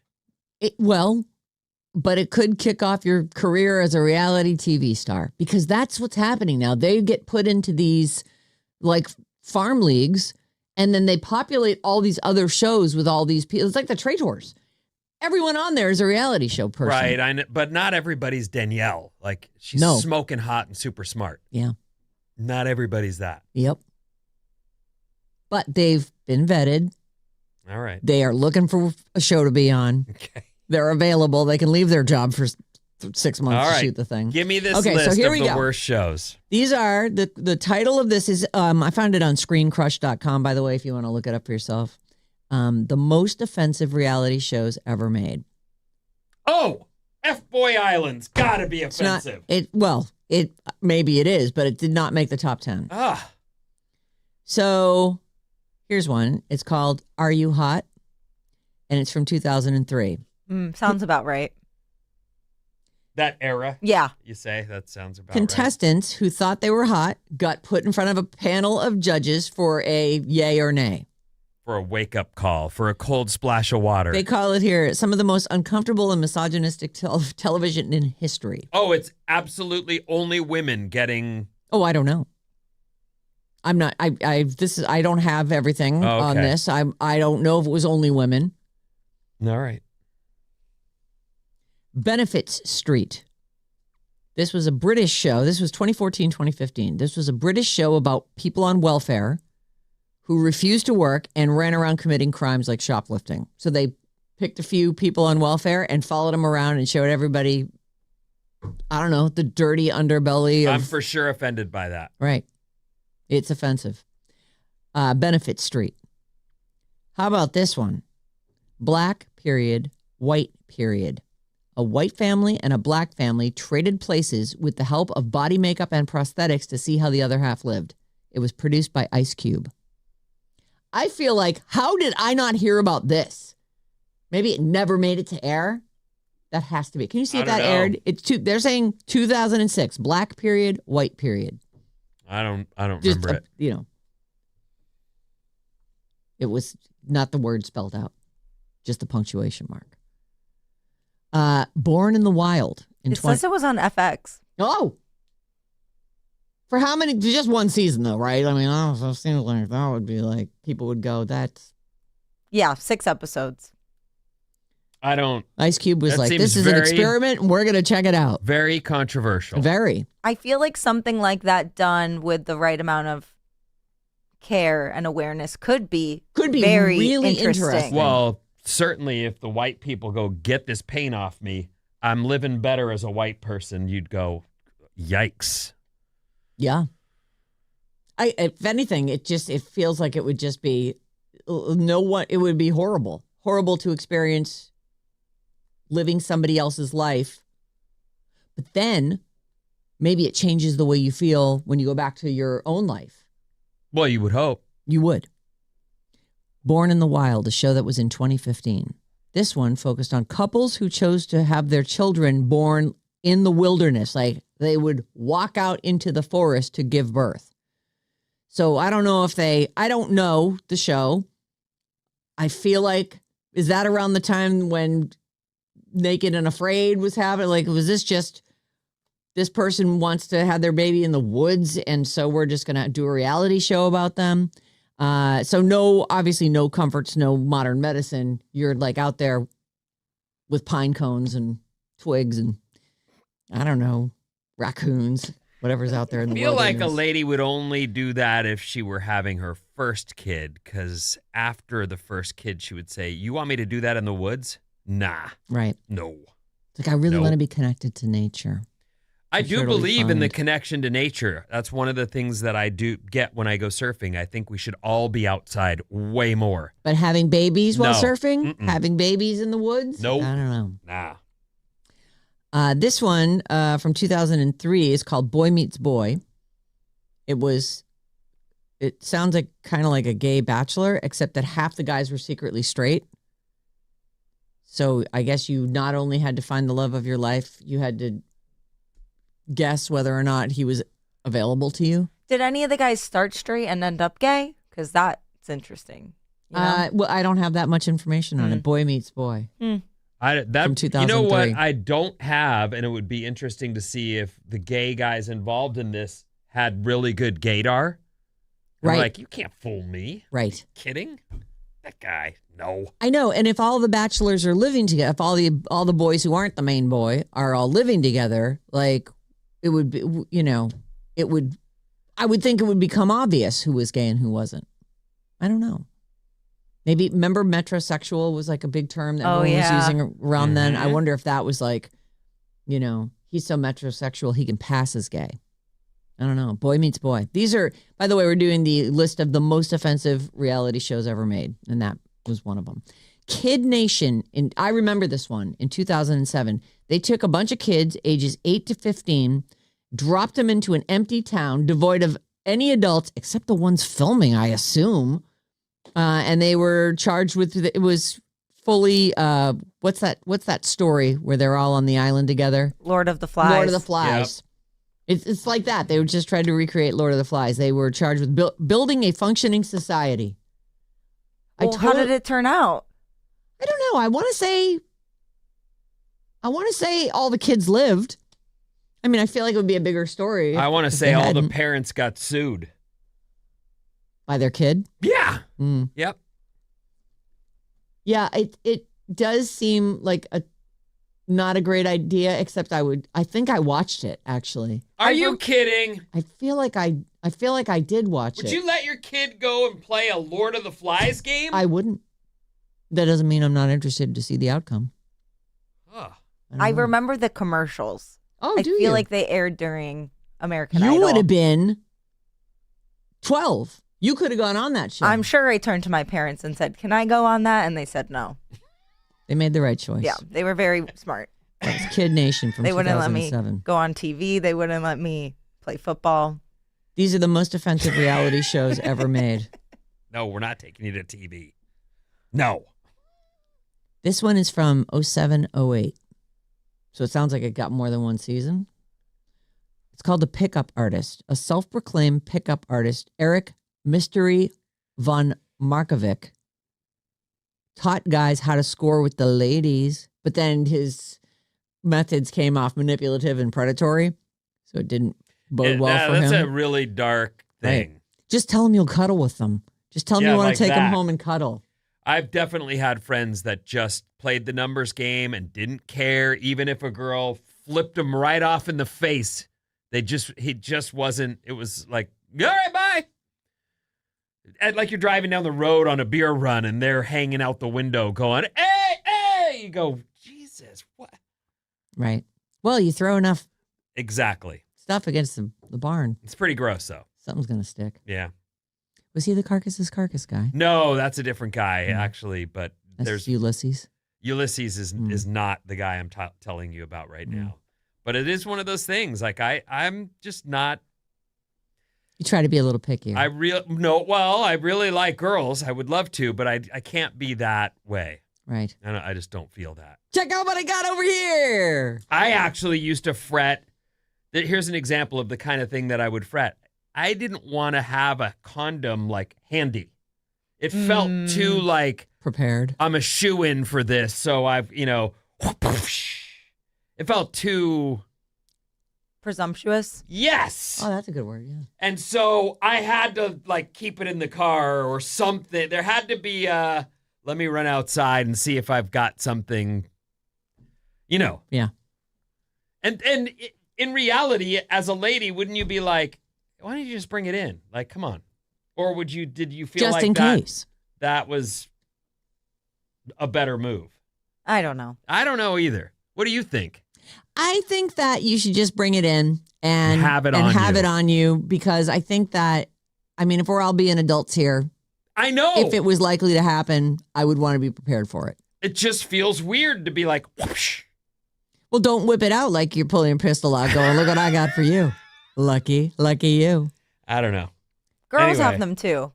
Girls should carry them around. I have absolutely had. In fact, the girl that I was with for a long time had one handy, and I went, oh, crunch. But, way to be careful. It's responsible. Yes. Sarah, for the most offensive reality shows ever, we've gotten a couple texts about one called The Swan. Do you have that? I do. Oh. So this is the most offensive reality shows ever made. The Swan is from 2004. Supposedly ugly women underwent transformations that included extensive plastic surgery, and then they put on a pageant. And they all competed for the title of And the people Swan. signed up for this. Apparently. Okay. And they were told what it was? Okay. Yeah. All right. We're gonna make you over, like really make you over, like head to toe, and then we're gonna put you in a pageant. We're gonna try to be the Swan. Who's Your Daddy is a show from 2005. I feel like I kind of remember this one too. Contestants who were adopted as infants had to pick their biological fathers out of a group of men. If they guessed right, they got a cash prize. If they guessed the wrong man, he got the money. But then I guess then you got to meet your dad afterward. Everybody had to. This is just It's hard taking to Maury cast that. Povich one step farther. Yeah, you did not pick your daddy. Ay, ay, ay. And then this one is another British show. It's called There's Something About Miriam. It's from 2004. This one's basically The Bachelor, except for the guys didn't know that the woman that they were all vying for was trans. Could see where that might get awkward. Seems wrong. Yeah. Feel like disclosure is important. Oh, they really did that on TV? Yeah. How'd that apparently. end up? I don't have a ton of info. It sounds like it was done in one. And there you go. And I'm totally out of time. What do you got coming up, Vince? Music, not to play, but to talk about music is an important part of our day. And more Yes. after these.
Ba-dum, bum, bum, bum. Alice, 97.3, Sarah Vinnie, Alice's morning show. Call or text us anytime, any old time, 800-400-FM97. And watch us live. Stream video of the morning show on our YouTube channel. Just go to youtube.com and search Alice973. And remember to smash that subscribe button. What's up, everyone? This Alice Report is brought to you by Jumpstart MD. Start your weight loss journey with Jumpstart MD. Mention radio. You know, this thing. Hello. That we're in. We live in your radio. We do. Radio will get you started for only $20.26. Call 855-JUMPSTART or visit jumpstartmd.com. Some clouds today, kind of like yesterday. High clouds, no chance or we're not expecting rain. Okay. And highs around 60. I'll take it. Yes, please. I mean, it does seem like we better start getting some snow here for the resorts and the people that are trying to. Well, you want to keep that level up. I mean, we're pushing a month. Right. Not quite, I guess, but getting there. Right. 84% of us say music is an important part of our day. Yes. I'm surprised it's not higher. 84 feels right. I know people who don't. Music for me, at some point in my 20s, started to trail off a little bit because I didn't have access to it the same way I once did. Mm-hmm. Well, we didn't have streaming yet. That's what I'm saying is like I didn't sit at home and put on a record and listen to a record. Right. And then cassettes and CDs and things were still around. But now your music you carry it everywhere you go in your phone. Yep. I can listen to music off of the watch that I'm wearing when I go for a hike or go do anything. I still can't seem to get those headphones to stay in my head, but I listen to a lot more music now than I ever did, I would say. Yeah, because it really is at your fingertips at all times. It's, that's whatever the algorithm is, they've got it all figured out. I try to play music whenever I'm with my kids. Yeah. Because I'm trying to expose them to as much as possible. I like to pick what I'm going to listen to. Sometimes, you'll ask for a specific song from some device or whatever, and then it starts like predicting what you're going to like and starts playing all these other songs. And I'm like, I like to curate my own thing. And it's because I feel like it's almost too easy. Like, I don't want that. I want to pick. I want to be thinking about something and have it be something I love. 84% of Americans say listening to music's an important part of the day. A new poll asked a bunch of questions about how we listen and what we think about other people's taste in music. Here are a few stats. How often do you listen to music? Over half said an hour a day at least. I would say that's true. And not even counting this job where we do listen to music. Only 2% said, I never listen to music. Oh. How do you listen to it? The most popular choices in 2026 are streaming and listening to the radio, which makes sense. There's a steep drop-off after that with things like CDs and cassettes. Download MP3s, still using CDs, listening to records, using cassettes. What's your favorite type of music? Classic rock, ranked first with 19% of the vote. Wow. Then country, pop, hip-hop, metal, R&B, and alternative with only 6% of the vote. Those are surprising numbers. I wonder if this was like an AARP poll. I mean, I feel like, I would have said classic rock. Which genre do you think best represents America in 2026? Country and hip-hop tied for first.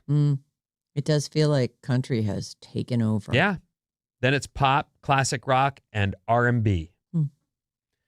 The Grammys are February 1st. Do you think they actually pinpoint the best music of the year? And only 14% said yes. 51% said no. The Grammys are not getting the best music out there. What do you think?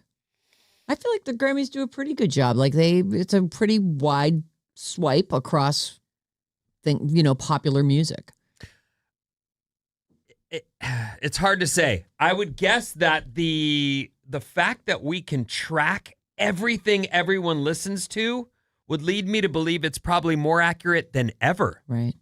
And way less watered down with, well, this record company really pushed that band and and the coke they gave to the DJ who played it, That doesn't happen. It's illegal, But Vinny. it did. I'm saying the olden days, there was a lot more influence of business as opposed to what did people actually play? Right. I think business still plays a huge role because there's so much promotion around certain artists. Sometimes it feels like people get planted. They don't come up naturally. There's definitely something to kids, too, that they will go, well, the cool kids are listening to this, so I need to figure that out. Right. And listen Well, to the it whole enough times that yeah. I develop a like for it. Sharing playlists has become, like, I get playlists sent to me all the time. Like, even my kid will be like, hey, here's some songs I think you'll like. I'm like, oh, thanks. And? Sometimes. Okay. There's a, I think her name is Dodie, who I loved for a while there, and I would have never heard her if it wasn't, my son hadn't sent it to me. Oh. Dodie. Yeah. You know Dodie? No. She's a British chick and it's a very spare and it's I really, really like it. It's not EDM? No. Oh. No. Because your boy's music is very like, yeah. But he actually listens to a pretty wide variety, and he's, and I credit Guitar Hero for that. Yeah. 'Cause he learned so much classic rock stuff on Guitar Hero, and he, and I guess learned how to strum because he plays guitar. I do too. Listen to a wide variety, Yeah. everything from reggae to the heaviest metal of all times, like all the way in between. And I try to share little bits of that with my kids. But mostly, and this is just a personal thing, I've played a lot of Bob Marley for them because there's some songs in there that I want them to be able to play for stress relief. Like everything is going to be okay. You can Every play little this, thing. Play this song. Remind yourself it's important. And I'm hoping, we'll see, that they find that it works for them when they are older, that they can go, this reminds me of my dad and Aw. us in his dumb van going wherever. In the Vinny van. No one calls it that, but okay. I call it that. Only takes one to make a nickname. Right. You just can't make it for yourself. That's all. How often do you go out and see live music? 21% said at least once a month. Oh, my. There are people who love to go to a show. I have friends that do that, Yeah. and they will hit me up, too. Hey, can you go? Oh, you know that. I'm in bed at 7. I know. The I like band a won't live even show, be but close to the venue at 7. hurts my ears. I'm old. Oh, live music does? Yeah. I have to wear ear plugs. Ear protection? Yeah, ear protection. Nothing And I wrong with feel that. like I feel old. And then if I want to talk to anybody, it's like, rah, rah, rah, rah. What?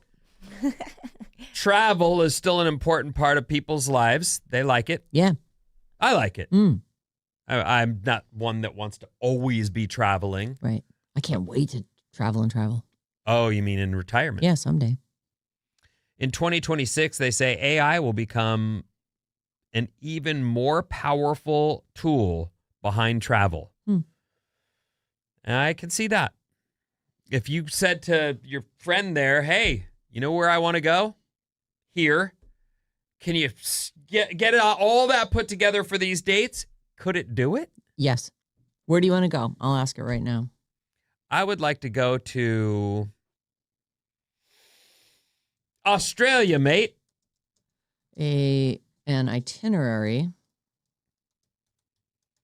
for Australia. Should I include flights and hotels? Everything. That's what, and if it can do it, then there's the reason. Because part of the reason I don't travel is because I can't plan things. I really can't. It doesn't work for me, planning. It's just not my way. Well, some people excel at that. Yeah. Like your husband is really good at it, right? A 14-day trip. Oh, and he's including routing info from SFO or LAX. Flight and hotel budget options. It's still searching, but it's telling me what it's going to find for me. Oh, Yeah, my gosh. it's good. Travel in 26 will include a lot of AI, and there's an my. example of why you would, because it can cut out, and will probably remember the things that you wouldn't. It's looking at weather. Oh, It's looking at how long the travel time is and how many days it thinks you should go for. It hasn't come up with an itinerary for me yet, but it is looking at so many. It's crazy. Never mind. I'm going to ask it to stop. Kayak, the world's leading travel search engine, not only says that the future of travel includes a lot of AI, here are some of the locations that are hot for the coming year. Luxembourg. La Romana, Dominican Republic. Okay. Numia in New Caledonia. Is that in Spain? Hilo. Caledonia? Where the hell is Caledonia? New Caledonia. You look up New Caledonia. It's a territory from France Oh. in the South Pacific. That. It's giving Oh, so islands. I was going to say that I don't think that France hits the Pacific, but Yeah, but they have islands. Yes. There They are do. territories. That's one Yep. of the things that was interesting about when surfing was in the Olympics that just happened in France. They actually competed on an island that's a territory of France. Right. But you wouldn't have. It wasn't in France, and they have beaches. yeah. France does, I mean, but France does, but they're, yes, Atlantic and Mediterranean. But then, they do have, is it called like the French West Indies or something? There's all these French islands. Polynesia? French Polynesia. Is that what I'm thinking of? Yeah. yeah, I think that's its own country. French Polynesia is? Yes. Okay. I don't know. Anyway, this is the list of destinations that are going to be hotspots this year. Almaty, Kazakhstan. Oh, boy. Really? Shenzhen, China. Zakynthos, Greece. Oh, I love Greece. Can't wait to go back there. You've been? Yeah. What did you do when you were there? I've been to Athens. It's so fun. The food is so good. And then I've been to Mykonos. But I want to go island hopping sometime. They say that that's for the rich and famous people. They get on their yachts and they just go island to island to island. In to Greece. island to yeah. Oh. Apparently incredible. Well, I don't think you need a yacht. I think they have ferries too. Yeah, but you don't want to do it in a ferry, please. Zaginth. With the cattle? Come on. Zakynthos. Zakynthos. What's that? That's Greece. Okay. Zakynthos. Harbin, China, Chongqing, China, and Cork, Ireland round out. Those are your hot destinations for the coming year. I That's see. crazy because everybody is going to Japan. What? I've had like 3 or 4 friends go to Japan in the past year, and I have seen a couple of TikToks about people joking that everybody's going to Japan. And everybody in the comments are like, yeah, I'm going to Japan. Kayak doesn't know that. And they Weird. are the world's leading travel search engine. Weird. Maybe they're just trying to promote some Yeah. cheap Maybe. flights or It could be because it is closer for us on the West Coast to go to China, right? Or, I mean, to go to Japan. Yes. So that might be why, because it's a straight shot. oh, maybe. It's the new hot place, with K-pop and everything. Wait, is that not China? That's No. not, Oh, that's sorry. Not Never Japan. mind. But people go to Korea all the time, and I'll True. bet a lot of that is K-pop stuff. Like Seoul is supposed to be an absolutely amazing. John and Riley will sit and walk the streets of Seoul on Google Maps. They do this on lots of cities, but they were there's Your this whole boys like do. river Oh. through it, and all these sidewalks that are lower. It looked amazing. Plus food. Let's go. You and food. Is that let me ask you this. If John comes up with this place, it's going to be like the views and Yes. he's showing you all this stuff. Yeah. But I read that the food is gross. It's not that good. Where? Wherever, like, He's this giving is just part an of it. I'm example. giving you a hypothetical. This place is going to be visually the most stunning location you've ever traveled to, but they only have sausage. Yeah, that would be a bummer. I actually felt that way when he booked the trip to Germany. I went, I don't want to drink warm beer and eat sausages. And it turns out there is other stuff, but that was definitely not my favorite food country. Did But you eat a lot of sausage? There's a lot of sausage on it. In fact, it got weird talking to the people about sausage as you were trying to decide what sausage was going to work for you. Like it became, Are you kidding? no. Germany and sausage. Oh, yes. Huh? It was crazy. It really did become awkward. Oh, Guru just walked by. Oh, good. Yeah. We're gaming soon, We are everyone. gaming. In fact, I should just let's leave it there. 800-400-3697. Bob's got your texts. So we were talking about the Grammys. Somebody says the Grammys are not based on sales. It's a list of songs/albums nominated and sent to members of the association who vote on them. So it's not necessarily the most popular, but it's that is true, right? I mean, everything's a is. popularity contest, right? But didn't we hear that there's members of the Grammy voting block, and like Matt Nathanson is a vote. Yes, he did tell us that. He has to listen to everything and cast his vote. I just assume now that because of computers, they're able to track what people are actually listening to. And I could see them not paying attention to that. But also, if you're trying to have a hit TV show, right, it makes more sense that you book what people listen to. Yeah. Because the Grammys are about performances as well as awards. Absolutely. A lot of people are saying that they've used AI to make their travel itineraries. Jessica in San Mateo says it's amazing. And another person said they used it and it showed us fun things to do in that area. And I lost it. Yeah, even this little thing that I just did for Australia, it's 12-day Australian itinerary, classic highlights, all the flight overviews to various cities. I just said Australia. I didn't say Sydney. And then it said day-by-day plan, days 1 through 4, Sydney. Arrive, and here's what you should do on day 1, do 2. I mean, it's crazy. It goes on and on, too. Suddenly, I feel like I could actually plan something. Because otherwise, I don't. But with that tool, right. Maybe. And 408 says, I'm Sarah's age, and I call the 20-somethings at my work the youngins. They're all going to Japan. Some have gone more than once in the last few years. Yeah, Japan's big. Not for K-pop, though. Sorry about that. Yeah. Right. My bad. That's for J-pop. Okay, listen. We're going to be playing Bridge the Gap. Yes, we are. In what?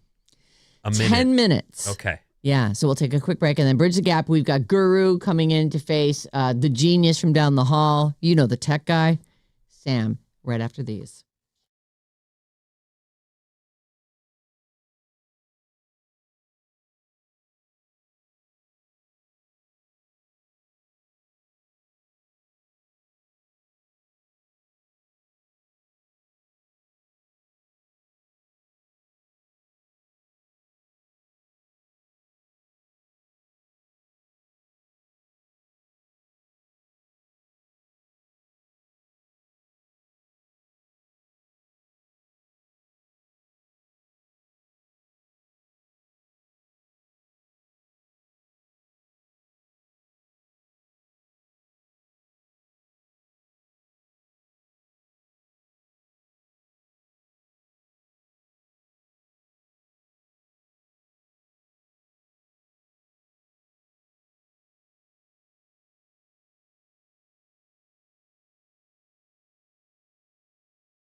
Alice 97.3.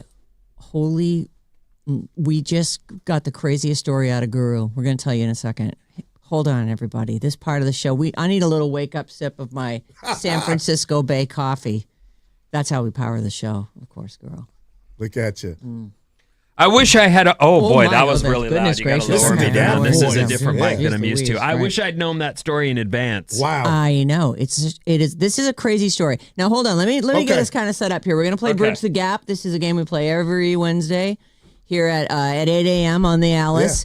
Your I'm partner. on Alice. You I'm are. like, that's a big deal for me. All right. I like it. And Union City. Go ahead. Yeah, Union City Guru. So check this out. So the Steiny and Guru show. It's daily. Is it 10 to 2? Yeah, 10 to 2, Monday through Friday. That's right. That's on my guy. 95.7 The Game. So I go. You said something like, "How did you get hooked up with Steiny?" And Guru goes, "Oh, I won a contest. Yeah. I won a contest. It was called." The Lucky Break in 2012. So we had about 200 contestants, 95.7 The Game, the inception. It came to town, and they were up and running for about a year. And I had a regular job at DeVry. I sold education, and I came back to my desk one day, and my phone blew up, and I go, oh, my God, who passed? What happened? Where? When? And they were like, no, there's this radio contest to be a sports talk host. And I was like, whatever, raising my kids. I'm married, and whatever, fate had it to where I went, tried out, won it. It was a beautiful experience. And then all they had to do, the station, to fulfill the obligation of winning was have me do 1 hour on Sunday nights, 10 to 11, and they could say, hey, that was cute. See you later. And I give it all the glory to God in regard to he took me off that journey of education, and now I'm just living my dream to share my sport takes, wacky, my life with Steinmetz Monday through Friday. I can't believe it. It's so. What an You didn't know that? incredible story. No, I No, didn't know we didn't that. know that. I didn't So- go to the Syracuse School of Broadcasting. So Sucker. going in there for this contest, Yes. you're a sports guy, you love sports, but do you have confidence walking in there? Or are you like, I got this? I had confidence, but I looked around when I saw all the other contestants and guys, and I was coming from work. They didn't know it, so I was in a suit. Oh. I had to be in a suit for work. But they were intimidated, and I was like, I'm just wearing this because I didn't have time to change. But I looked around, and I said to myself, why not me? Why And- not you? And it happened. And it's all changed from Yeah. there. Some wish I wouldn't have won, but yeah, I'm hearing it's a blessing, man. That So- is a So great Guru, story. I know. Guru Yeah. is representing Gen X this morning. Yeah. And of course, winning the IT contest. This is so crazy that you guys both won contests to get your my job. man, that's my Sam guy. Meekley is on Hello. for the He looks Millennials. smart too. I'm intimidated. He is smart. Yeah. Well, I don't call you guru for nothing. There you Right? go. There it is. Sam is like the beloved. He doesn't even realize how much we all just like every time I have an interaction with Sam, I'm like, I love him. He's so great. He's the type of guy, he can hate me, but I still like him. Right? There it is. That's the compliment. Now, what's the confidence level going? You guys have heard the game, I assume. I know Steiny never shuts up about his He won three three-peat. times. Yeah. So, yeah, 3 feet. There you go. Yeah. So I don't know. I mean, is he rubbing your nose in this thing? Are you feeling confident? Like, what's your When you frame of guys mind? invited me and he was right there, he was looking like, first of all, he didn't have to say it, but the look was, don't be late. Because if you know me, I'm proud. I hate people to talk about themselves, but I'm proud of myself. I got here on time. Yeah, you did. You were 10 minutes early. But I get anxiety in game shows, so I know I'm a fail, but it's just the fact that you guys invited me. It's like when Cindy Brady goes on the game show and the red light comes on and that's it. The kids won't get that reference. My show. So, Sam, are you nervous? Yeah, I am. Are you? I think Guru's a bit of a deep threat, you know? Yeah. And he knows that he's going to have to put up with Steiny for the next 4 hours if Oh. he doesn't walk away with a W. I know. Right. Yes. True. Yes. At least It's a get big one one. under your belt. I really don't want the team to break up. But I'm worried. I also hate to crush Sam. I mean, Sam's so likable. You know, it's like you don't want to beat him. No doubt. Right. All Except right. we do want to beat him. Well, of course, we're Not Gen today, X. we do. Exactly. All right, so we say goodbye to Steiny. No more Steiny All talk. right, there we go. Now we're all about his better half, Guru. You're representing Gen Okay, X, all and right. our challenger is Sam Meekley, who is we're calling him the station IT genius, and He he's is. representing the Zillennials. So here's how it works: Gen X asks Zillennials questions that anybody in Gen X would know the answer to. If the Zillennial player, if Sam can't answer it, you're going to have a chance to steal. So no shouting out answers Okay. because you don't want to give it away. If they don't, you get to steal, and we go back and forth asking questions for 5 rounds. Everybody ready to play? Yes. Pretty. Oh, here we go. Bridge the gap. Hey. It's my generation, baby. All right.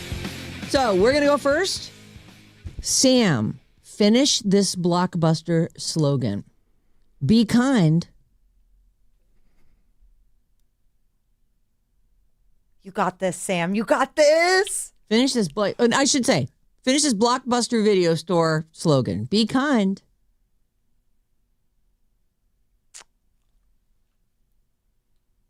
I don't know. That's a no. Okay. Oh, he's going to my- kick himself for that. You gave way more info than I would have wanted you to. Well, I did feel like it needed to. Well, okay. That was a lot. Like, I feel like he could have guessed that. All right. Steiny, I'm sorry. Jesus, I just said no more Steiny. Guru, it's your chance to I steal. want to say, Oh, boy. be kind, be gentle. It's no. Oh, wow. Be kind, rewind. Oh, no. It was on every one of those things. man. They wanted you to rewind Now them you know, before right? you Now you're return like, them. oh. You said Blockbuster. Oh, All right. I know. Here I'm comes. hurt. Surprised. Did, Not a did you great know the start. answer? Oh, I knew it. Oh, yeah. Goodness. All I right. was a regular at our video store wow. back in the day. All right, here comes your Zillennial question. All right, Guru. All right. What is Bill Nye's title? Wow. I'm going to say treasurer. Oh, okay. Good guess, but no. Sam? The science guy. Bill Nye, the science guy. Bill Nye, the science guy. Bill. Okay, I'm alone. Sam, I guess Sam's not a singer. Okay. All right, first blood, Guru. Yeah. Anytime you'd come into class and there was a TV with a VCR sitting up at the front of the class, you knew it was going to be a good day. You knew it was a Bill Nye, the science guy day. Wow. That's where I went. Yeah. They rolled in. Shows you how Yeah. much I paid attention, huh? All right, here we go. I think you got this one. If Sammy doesn't get it. Who was Johnny Carson's sidekick on The Tonight Show? I can picture him. Mm-hmm. You want to draw it? No, that won't be acceptable. It's not acceptable No. answer. Yeah, I don't know. Oh, another I don't know. Yep. All right. Oh, Guru, Jesus. Oh, my Holds gosh. his forehead. I'll Oh just- no, he holds his forehead. I love Carson. Yeah, It's just age and kids. You just forget the simple stuff. it is true. Ed McMahon. Yes. Eddie. Oh, is he just messing with us? Maybe he Ed was. Just came to Oh, me. good. Oh. Oh, whew. Oh, boy. 1-1. Why do I feel so just validated? Because you got it right. Eddie. You shouted it out. Whew. All right, 1-1. All right, Guru. What's the name of the digital keychain pet that you had to keep alive? Ooh. Give it to me one more time. The name of the digital keychain pet that you had to keep alive. All the rage in, the 90s, early 2000s. I'm not even going to front. I don't know. All right. I want to say Tamagotchi. It is Tamagotchi. Tamagotchi. Nice. The Tamagotchi. Wow. All right. What the 2-1. hell is that, Yeah. right? Vinny, do you not know what that is? No, I would have guessed that. Yeah, I would have that guessed that word. too. I never had one, but No. I It was something little kids had when Yeah. we were like, that would be, Yeah. it's really specific. Yeah. Okay, here we go. This one is for Sam. we're doing Sam, 5 questions, 5 questions. back and forth. This is question number 3 for Sam. What cereal did Mikey like? He likes it. Hey, Mikey. What cereal did Mikey like? Cornflakes. What do you think, Guru, for the steal? Mikey, he likes it. Cheerios. No! Oh, boy. Oh, boy. Oh, boy. It was Life cereal. Life cereal. I never would cereal have guessed. Mikey I would have. likes. I think I would have said Wheaties or something. Interesting. Man. Ooh. All right. Tiny's going to have a field Yeah, day. with that's all. It does that anyway. All right, here we go. I got Ed McMahon now. You sure Yeah, you did. did. Like with authority. At the last second. Oh, wow. Sorry, not to rattle you. You're struggling enough over there. God, she's Whoa, Really, take he's it hard. easy. Yeah. I don't think you're going to know this one either. Okay, Now let's that go. I'm ready now. I'm sorry. What is AFKing? Either describe what the acronym is, tell me what the acronym stands for, or describe what it is. AFK. Oh my God. What? I'm looking at Sam's face. I think he knows it. I'm Ask for shaking- kindness. No. I'm I shaking like my head that one. too. That's by a the good way, acronym. do you know Absolutely it? not. I do not know it. what it is. I like Guru's take on it, but it is away from keyboard. And Like you're checked out. yeah, a lot of times people use it when they have automatic Wow. things going on in their game. I don't know I'm that. AFK. I'm away from my keyboard. Wow. Oh. Sam. All right. Okay, what's the score? 3-1. And what do Still we have? We have a couple more questions left. Okay. All right, here we go. This is for Sam. This Oh, is boy. the Gen X question for the Zillennial. I'm just going to get the millennial winning music ready real quick. Please. Okay. Yeah. Go And on I'm not- ahead. we're Go not ready ahead. for these Why don't you questions. set yourself So I up? can give to Steiny, if I can, the questions that I missed. Yeah, I'll give them Okay, to you. All right. Not enough paper. Actually, that's a good idea. I'll print this out for you, and you can. Actually, I don't know how to print things. Can you print it out? Yeah, for of me? course I can print it for you. All right, the kid will Control take care of P. it. What disco movie starred John Travolta?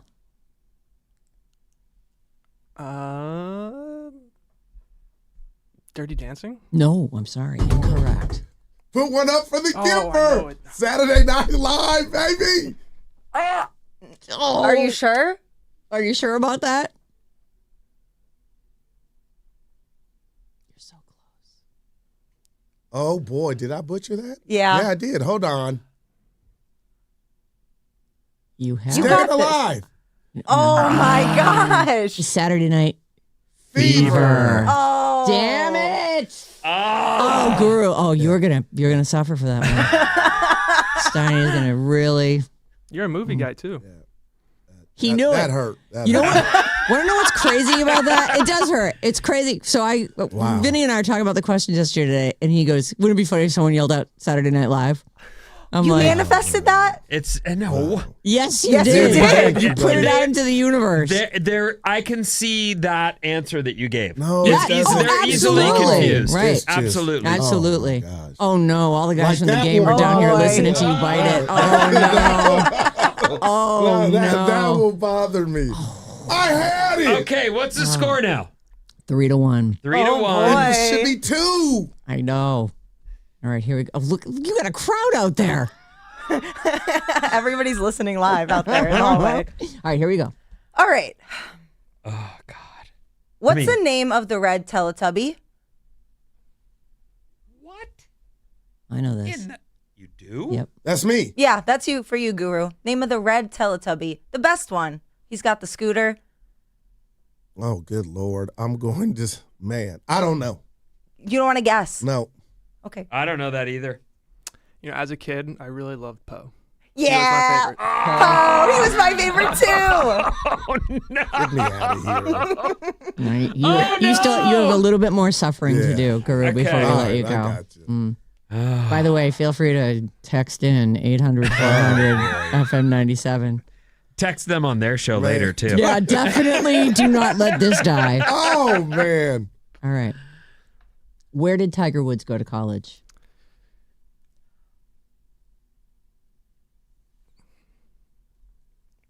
University of Miami. No. Stanford. Stanford. I should have 3. You would have tied it up. should. You would have tied it up. All right. And there comes the final question. This is for you. All right. And Sam has a chance to steal. All right. Which popular early 2000s website became famous for hosting hundreds of flash games? Players often found themselves unable to stop playing them. Flash games. I don't know this. I don't know. Never heard. AOL?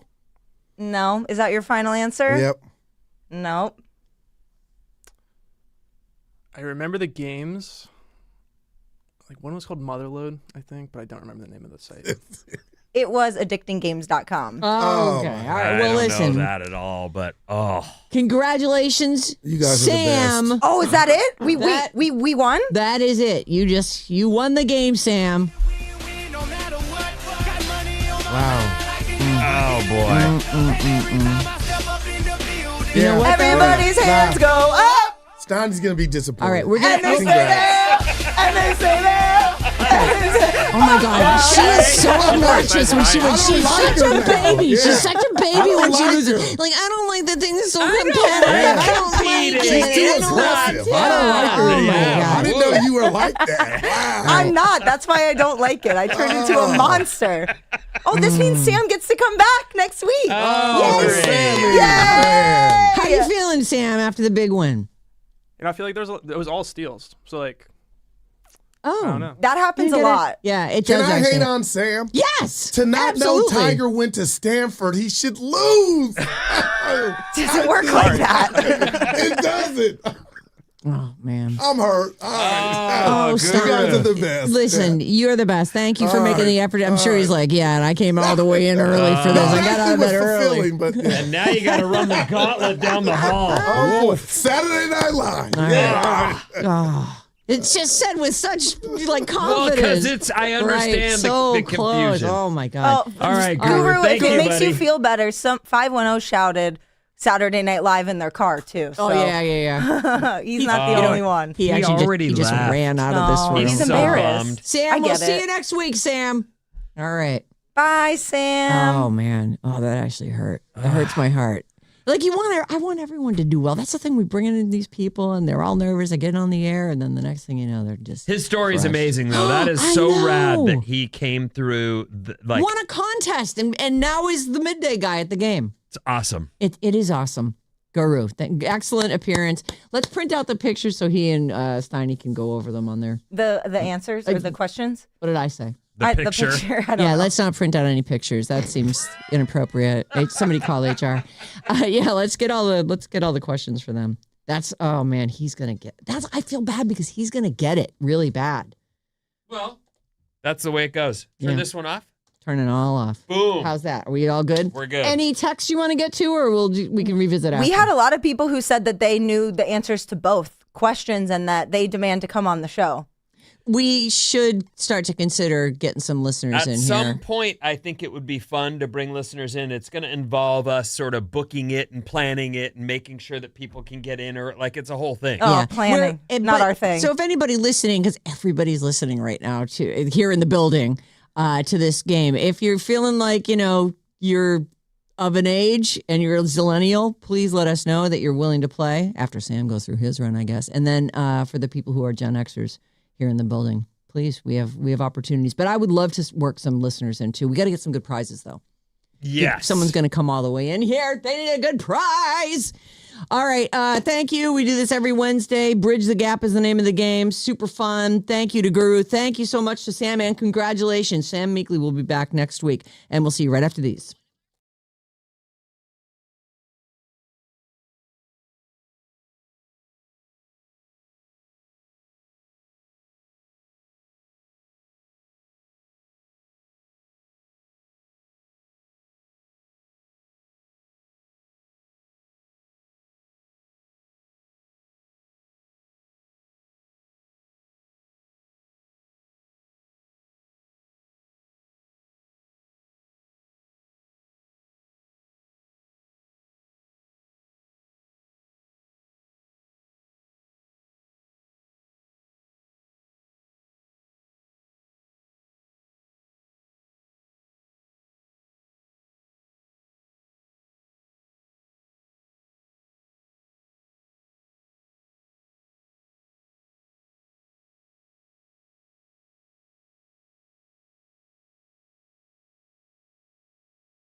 Alice 97.3, Sarah and Vinnie, Alice's morning show. Very exciting round of Bridge the Gap this morning. Congratulations to Sam Meekley, our IT genius, that was a convincing win, 4-2 against Guru, the Steiny and Guru show. Saturday Night Live thing, I felt that in my gut because he knew it. He shouted it out. I was like, that's not, no.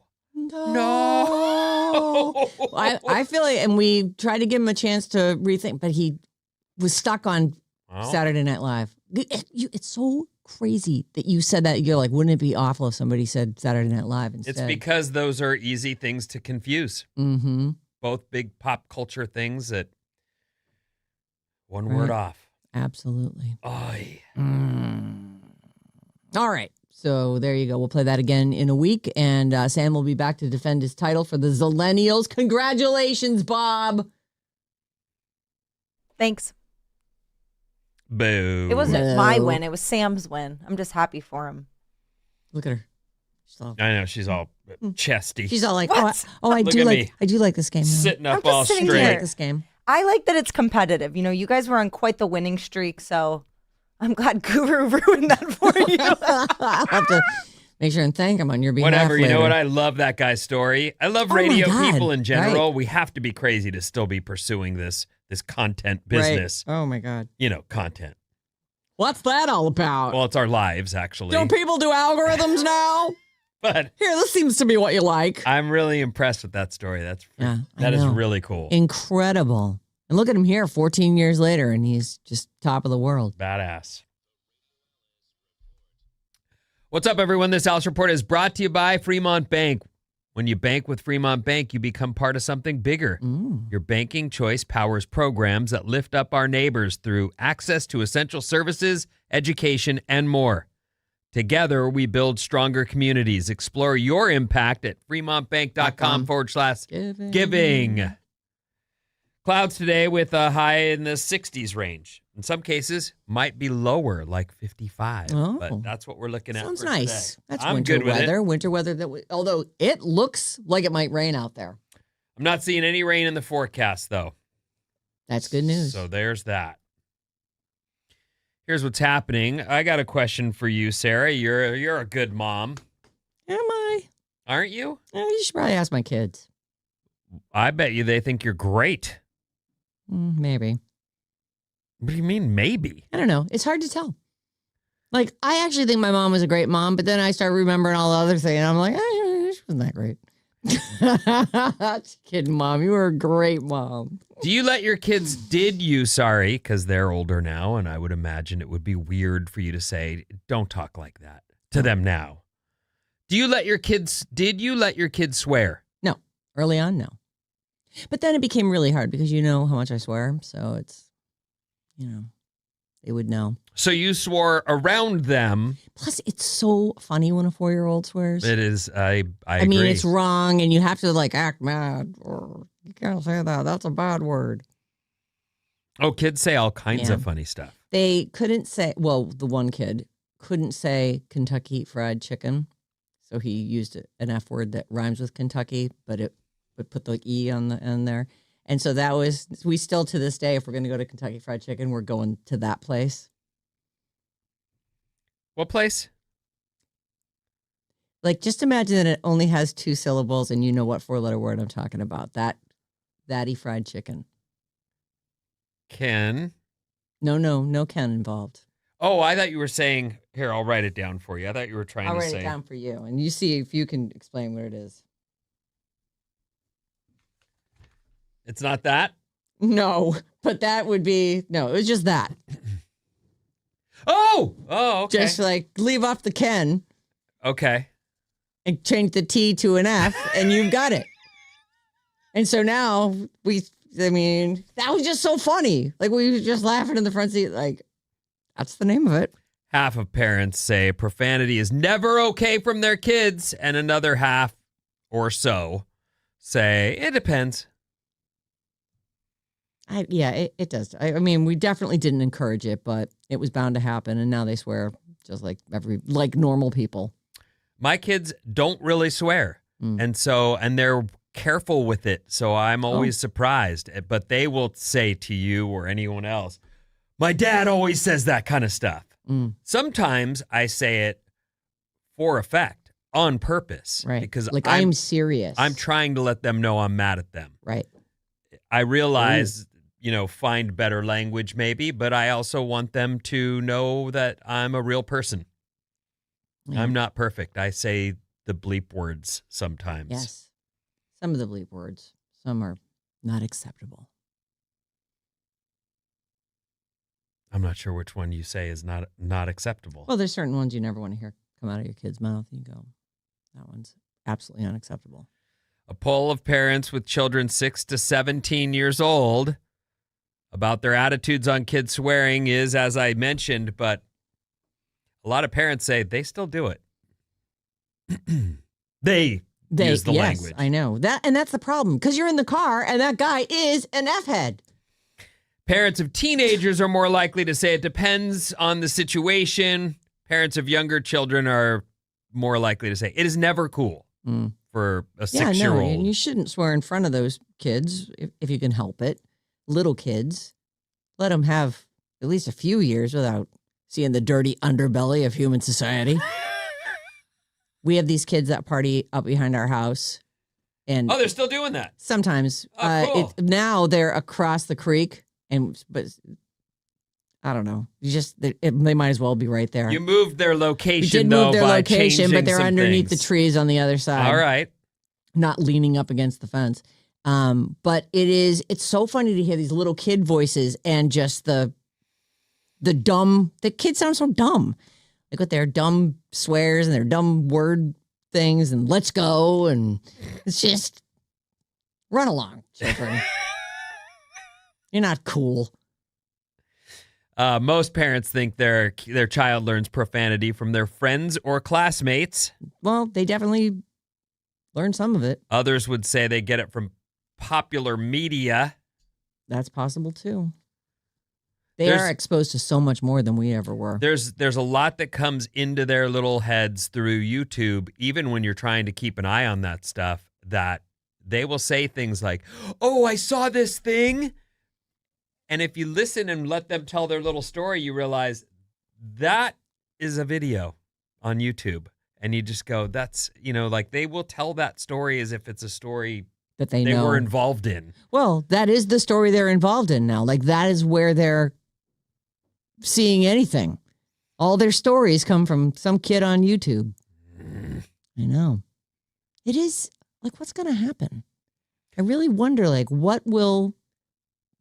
can it go from here? Well, nothing ever stays the same. I saw an interesting story that I didn't plan on doing right now, I won't. But it was about how our attention spans have gotten shorter and shorter than ever. And the story was about how you can rebuild it. Oh. And I thought, interesting. I haven't gotten to the story to read it yet and see if I can translate it to the radio, but it does sound like people believe you can get it back, your attention span. Well, it would take work, though, because things are not presented to us in that way anymore. No. Even when I look at a story, we look at stories all day, and it'll take you 4 minutes to read this story. And it says that on the top of a lot of news stories. This is a 7-minute read. This is a 4-minute read. I never noticed that. It's everywhere. Let me open up just a thing that's... Have you seen that? No, I haven't noticed that. I've never seen that. But I usually get most of my stories in short video form on this a one, scroll. On Variety, it says, listen to this article now. It's a 5-minute listen. But I've seen that. It takes it'll take you 4 minutes to read this. And That's I think too that long. they do it, right? I don't know, 4 minutes? But you do have 4 minutes. Not attention span wise. Right. You admit that. You're saying I'm that. exaggerating, but it has to be good if I'm Okay. going to keep going for 4 minutes. I'll tell you, I was watching that new movie, The Rip, with Matt Damon and Ben Affleck. Oh, did you I finish? watched I it last didn't night. finish it. Oh, you did? Yes. Did you finish it? Yes. So you know what we're talking about? Yes. How you will watch an hour and a half of this movie and still be going, I don't know I what am not sure what's happening. It's good, though. I liked it a lot. Good I ending. really liked it. Good ending, and he laid the groundwork for that early in the movie, so you have to kind of pay attention Yes. to who he says what to. Susan picked up on a couple of things.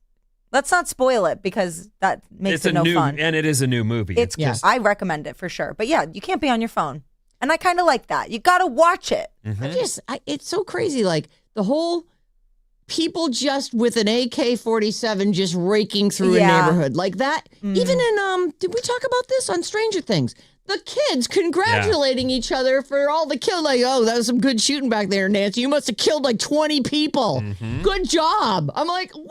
I could definitely do without that. Yeah. I was thinking that while watching it. I'm like, there seems to be an awful lot of just like spray that group of people with your machine gun. One of the things that I thought, I don't know which episode I was watching, but I was like, where are Dustin's parents? Why haven't we met them? That kid and the other his kid. mom, you've seen his mom. We have. Yes. Yeah. She loves him so much, and she's always she's like I don't remember kind of a that. heavy-set woman, and she gives him a hug. And she's been on a couple times. Oh, Yeah. okay. Well, why is she letting him run around with a knife attached to a stick? Because it was the 80s. Yeah. Oh, right. I mean, Good point. The kids are gonna use their imaginations to have fun. We did get away with a lot. We sure did. Our parents were napping. Or at work. One of those. Americans and airlines have something in common. Oh, yeah? We'd both like to cut back on some excess baggage in 26. Bump. A new report says the weight loss drugs could save airlines $580 million annually in fuel costs. Are that many people using GLP-1 medications?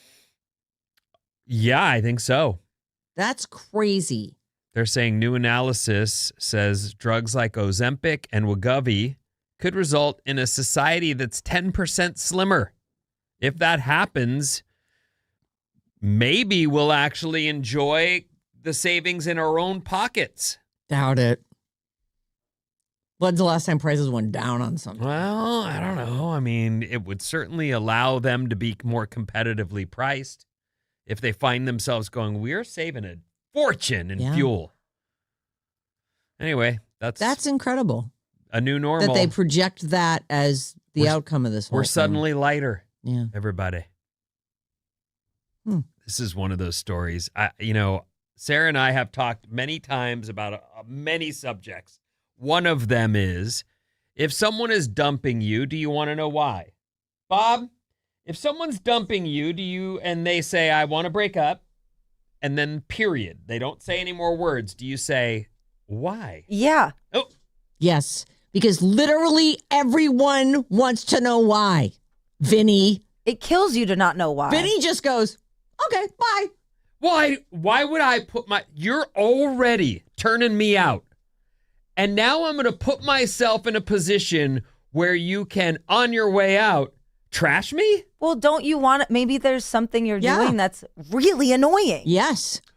Or we can always get better, Vinny. I know you're pretty close to perfect. Yeah. That's not what I'm saying. But what I am saying is sometimes it's just not a right fit. Sometimes we just aren't a then good just fit. say that. Say that. That's totally fine. Then it's, you know what? I'm just not feeling it. Maybe it isn't you. I would have questions. If someone is breaking up with me, I would like to know why. I would like an explanation. Yeah, if it's been 1 or 2 dates, maybe not. Yeah. But if you're in a real relationship, yeah. Absolutely. Why do you want to break up with me? I just want to. Goodbye. Okay, bye. No. According to this story, the youngsters now are using, what was the olden days phrase? It's not you, it's me. Yeah. Now the kids are trying to sell, you're too good for me. Oh, You're I've too heard that good one for too. me. Yeah, I feel You've like I heard don't that deserve one? Yes, I feel like I don't deserve you. I'm like, okay, so it's me. No, I actually do think that the self-hatred and insecurity runs really deep, that people really think that. Oh. Well, I do think I will say this, even being in a relationship, if it's even kind of semi-healthy, right? I understand there's stalkers and all kinds of weirdness out there in the world. But if you can actually let someone love you, that's a pretty big step to not be like, there's no way. there's just no way. Yeah. Like, I'll hang. I go to bed every night thinking, when's she going to break Yeah, up with me? I'll hang, but there's just no way that she could actually love me. Gotta let somebody love you. And it is a thing to be able to let go and go, you know what? I do deserve this and I am good enough. Yeah, you have to love yourself first. You do. It's true.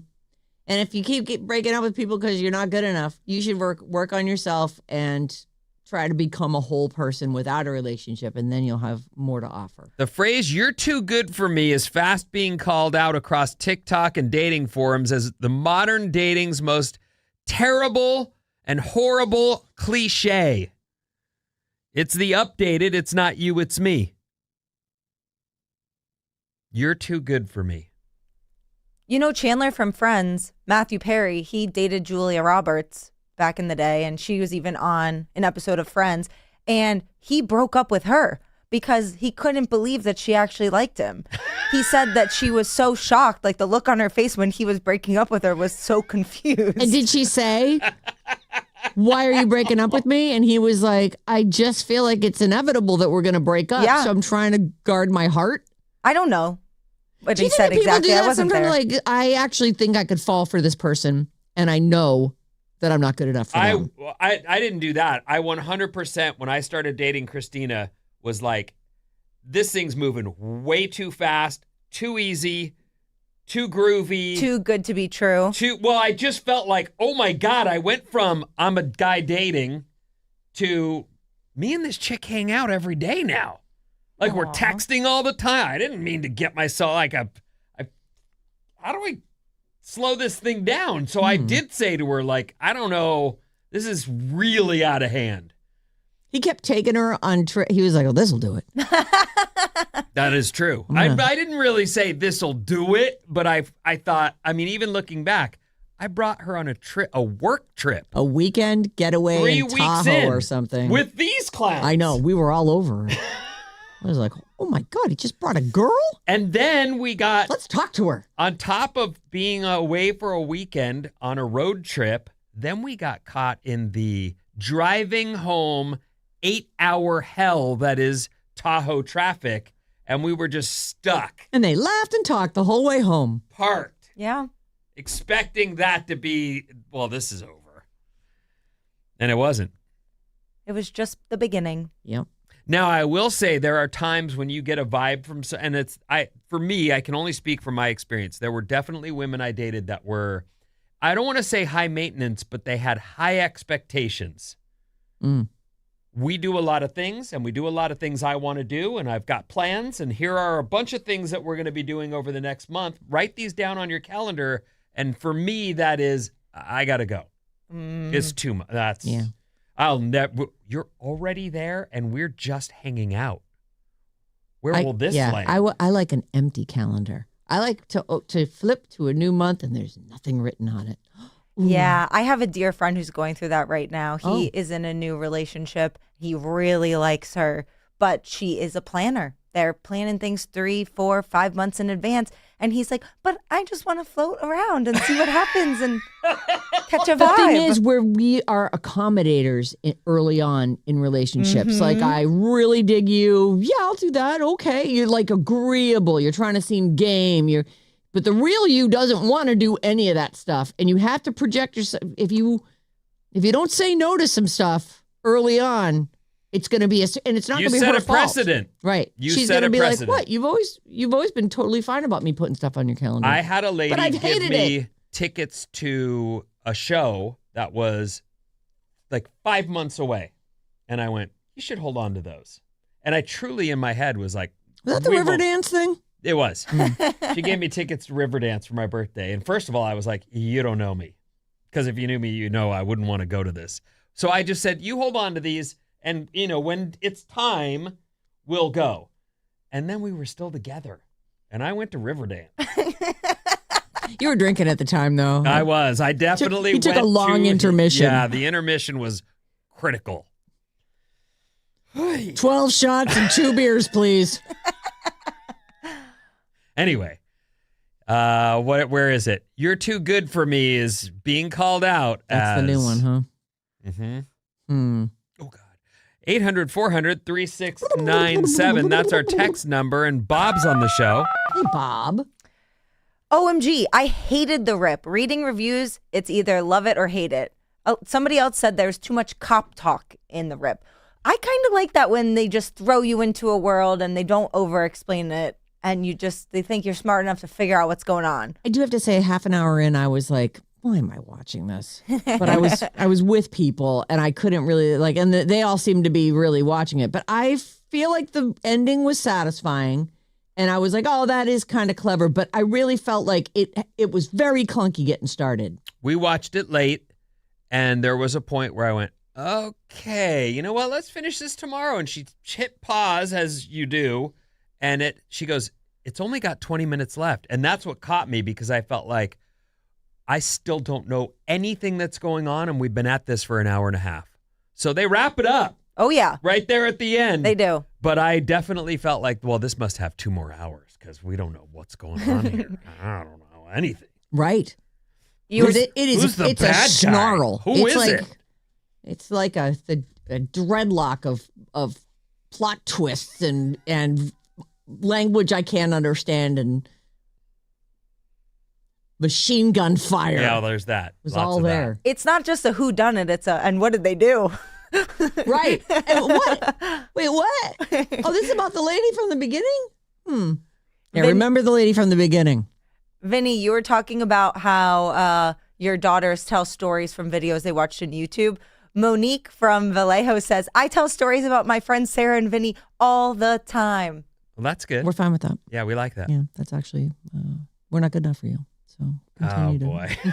What? No, we are good enough for her. Well, she's from Vallejo. Oh, by the way, Oh. I posted that clip of you talking about the Hooters, the Mill Valley prank. Oh, right. And at the end, you say, What are we, Vallejo? I went viral on multiple platforms. Oh, sorry, Vallejo. Obviously, it's a running joke about you can't have that in Mill Valley. You know, it's funny What are we, because Vallejo? some of the diehard Sarah and Vinny listeners are in the comments like, this is a long-standing joke, but it doesn't, I liked it even if you don't know the joke. I don't remember the history of the joke. It's still funny. I went with Sarah to some event she was It's like having. a breast cancer, find the cause, search for the cause. Why do we have such high rates? We dressed up, we go to this event, and there's a guy who gets up on stage and he's talking about how they are spraying pesticides. This is Mill Valley. We don't have pesticides. What is this, Vallejo? And he's saying this into the mic Like on really the stage serious. in front of all the people. And I was like, what the? I know. I was like, Vallejo sorry, just took Vallejo. a hit. Jeesh. it's Catching okay for the strays. people of Vallejo? But not Mill So- Valley. No, good God, no, not in Mill Valley. We're Mill Valley. Yeah, we're NIMBY people. So it was, and that was 20 years ago. Yes. It was, and that has just been kind of a running theme. So sorry, Vallejo, you got it. Just because this one guy was rude about you, and now I'm rude about you too. They can take a joke in Vallejo. Clearly, Good. By the way, if you want to watch that clip, it's up on our Instagram. Oh yeah, the Alice973 Instagram. What's coming up in the trash there? Win a pair of Pick Your Day tickets for a Bottle Rock.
Oh, don't cry.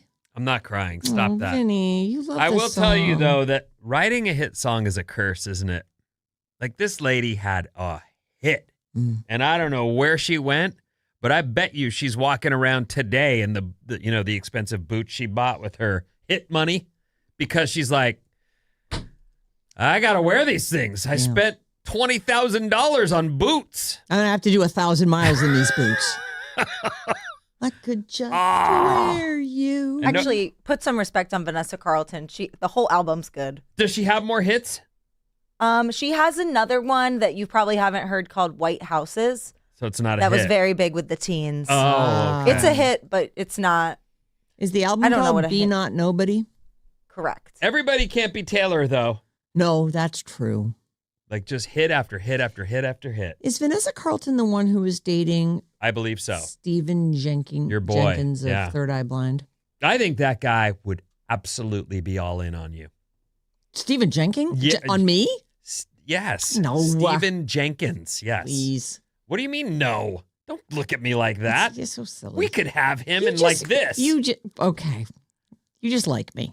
Well, I've been sitting you across know from me. you for a Right. long time. Yes. Yeah, you could have that guy.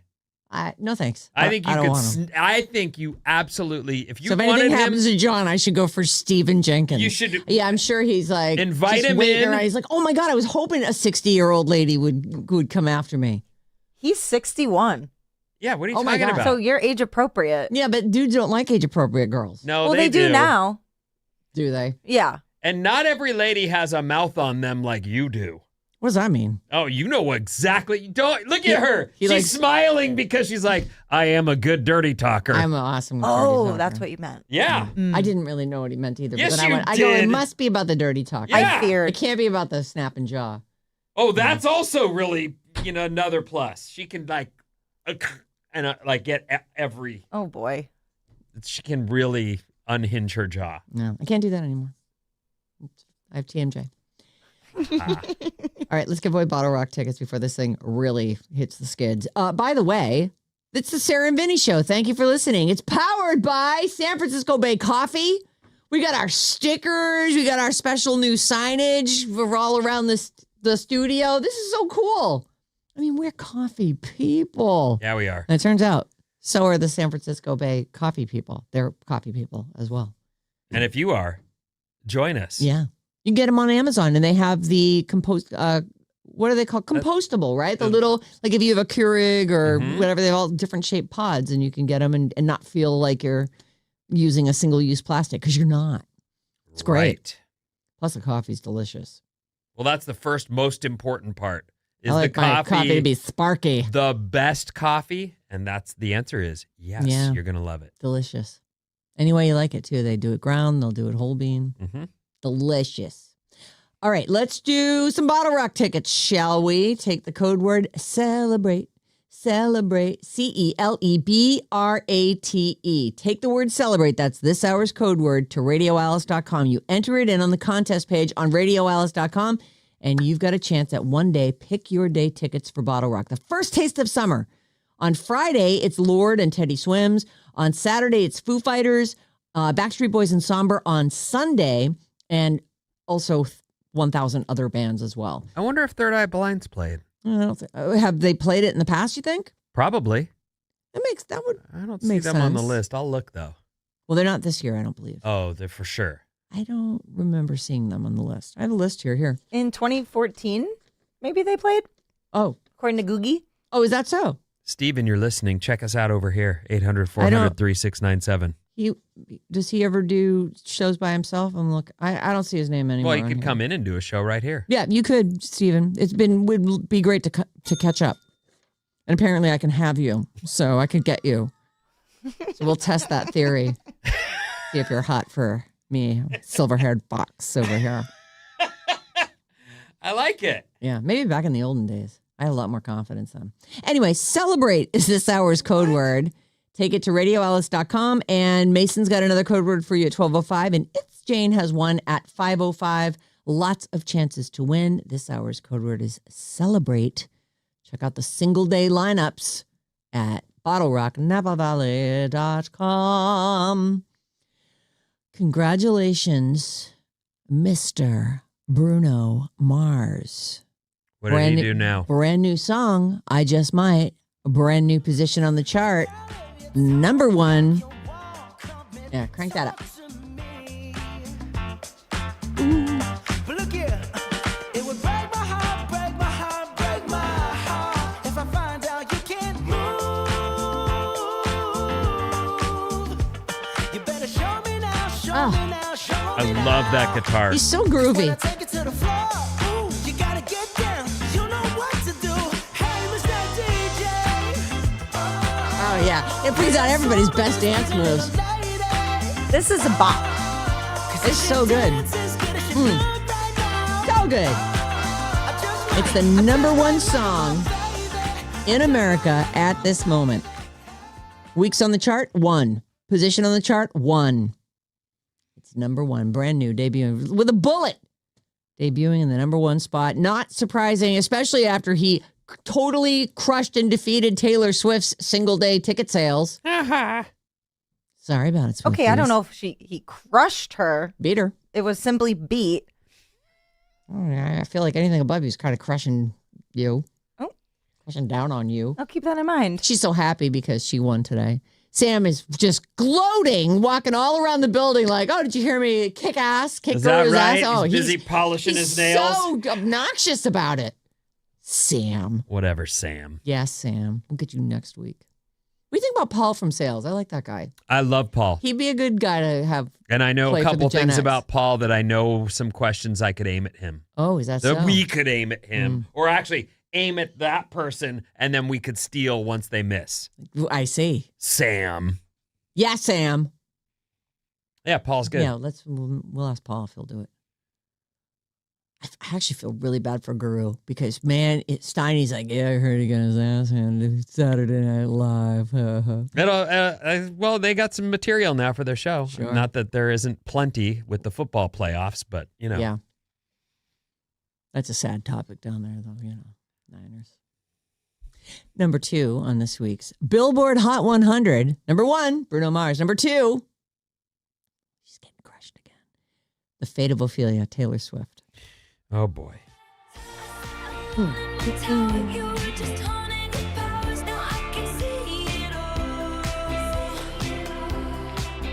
Your English teacher and your gym teacher are getting married. Golden, number 3.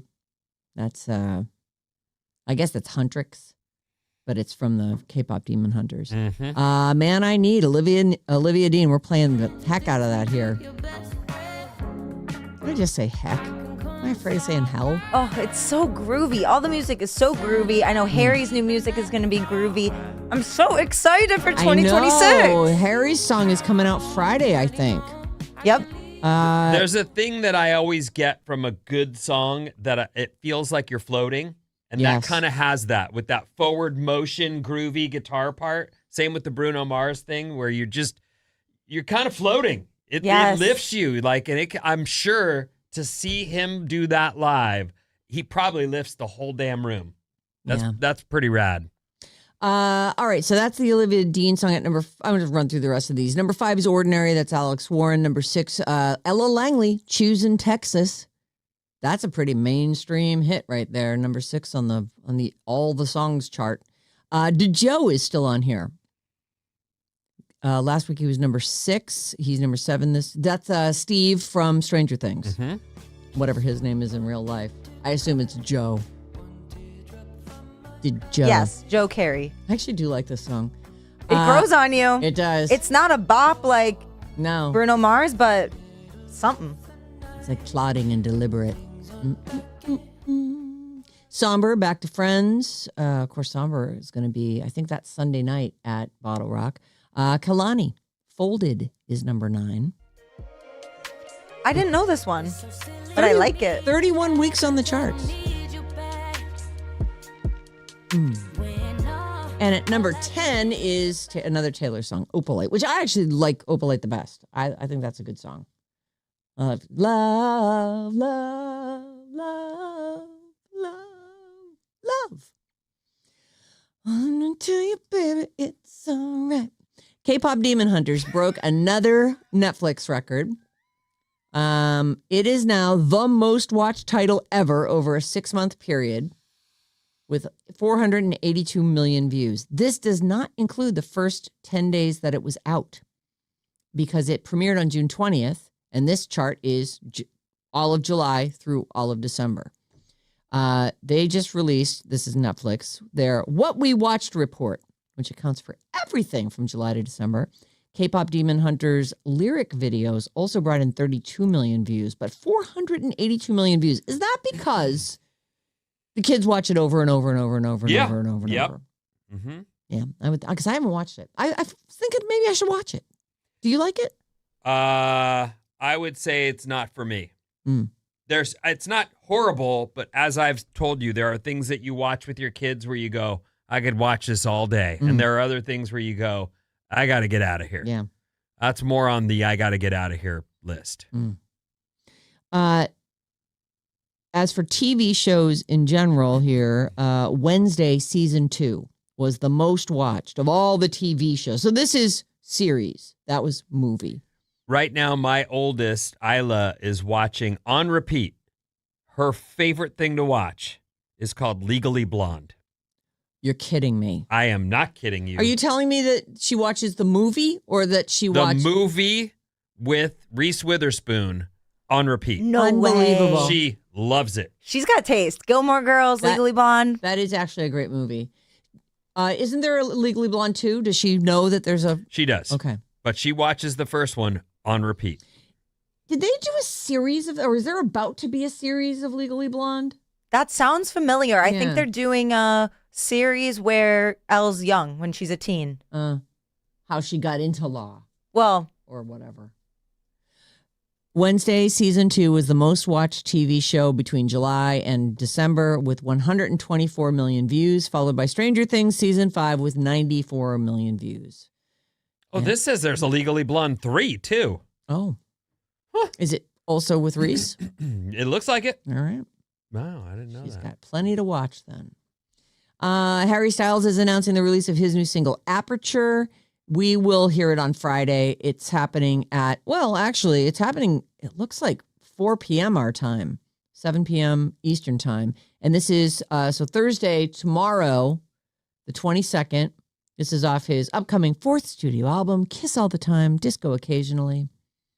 And this one is called Aperture, the first single.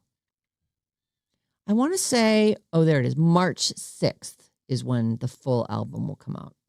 There's- Just to go back one step, there is also a TV series that's beginning or has begun this year oh, called okay. Legally Blonde. It looks like it's on. Ooh, It looks that like was it's on true. Amazon, and it looks like it is her journey through high school. Is her name Elle? in there? Mhm. yes, Elle I believe Woods. it's called Elle. Oh, and that's what the name of the Oh, it show is called Elle. Yeah, Yes. funny. Mm-hmm. And the third movie I think is in the works. I don't think it's out yet. Oh, boy, Reese going back for that role after 20 years. It's all the rage. Okay. Yeah. It's not even a 2016 thing. Someone was saying that, I can't remember which of the talk shows I was watching where they were like, oh yeah, 2016 is really popular. It's completely, that it's on fleek. Is that what people were saying? I thought that was way earlier than 2016. I almost used that as a Bridge the Gap question at some point, but Oh, people on don't really fleek? say it anymore. On fleek. What exactly does it mean? On fire? Yeah, like on point. Ah. That was never part of my vocabulary. Me either. We jokingly used to say it when the Kardashians were saying it. Mm. Me and Yuzette, our old producer. More than 1 million YouTube channels are using AI tools daily. And they are fine with it, but they say the CEO of YouTube is saying we're actively working to curb AI slop. That's what they're calling these AI. You can take your own face and it will use your face and manipulate it, and you can be talking, and they're saying that that's not the kind of, they're like, it's great. If you use AI to enhance the entertainment that you're bringing, the content that you're creating, but when it's just something that's totally created by AI, they're actually looking to get rid of that. I don't know how they will sort that with the kachillion videos that are uploaded every single day. Good luck. Kachillion. It's a new word because Okay. things are so big now. AI will be a, quote, boon to creatives who are ready to lean in, said the chief of YouTube, Neil Mohan. But Hey, he's, Neil. yeah. At the same time, the video giant is taking steps to minimize the spread of low-quality AI content, which they're calling AI slop. So will they be successful? No one knows. Will AI take over? It definitely will. It's funny because it is, like, yesterday was a good example of that. Like, and a lot of people were like, oh yeah, all the boomers think that that's real.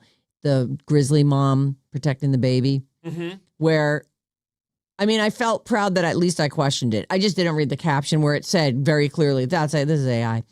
But just not that long ago, I never would have questioned it. I'd been like, oh my God, the miracle of nature. That's how incredible. I never And- question it. See, that's why I love bears more than the men. Yeah. They're so protective. I'd just be like, I'm your baby. Protect me. That would work, right? Is All right, that babe. what you'd be like? Totally. I'd be like, rawr, rawr, House burping rawr. and more after these.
Alice 97.3, Sarah Vinnie, Alice's morning show, powered by San Francisco Bay Coffee.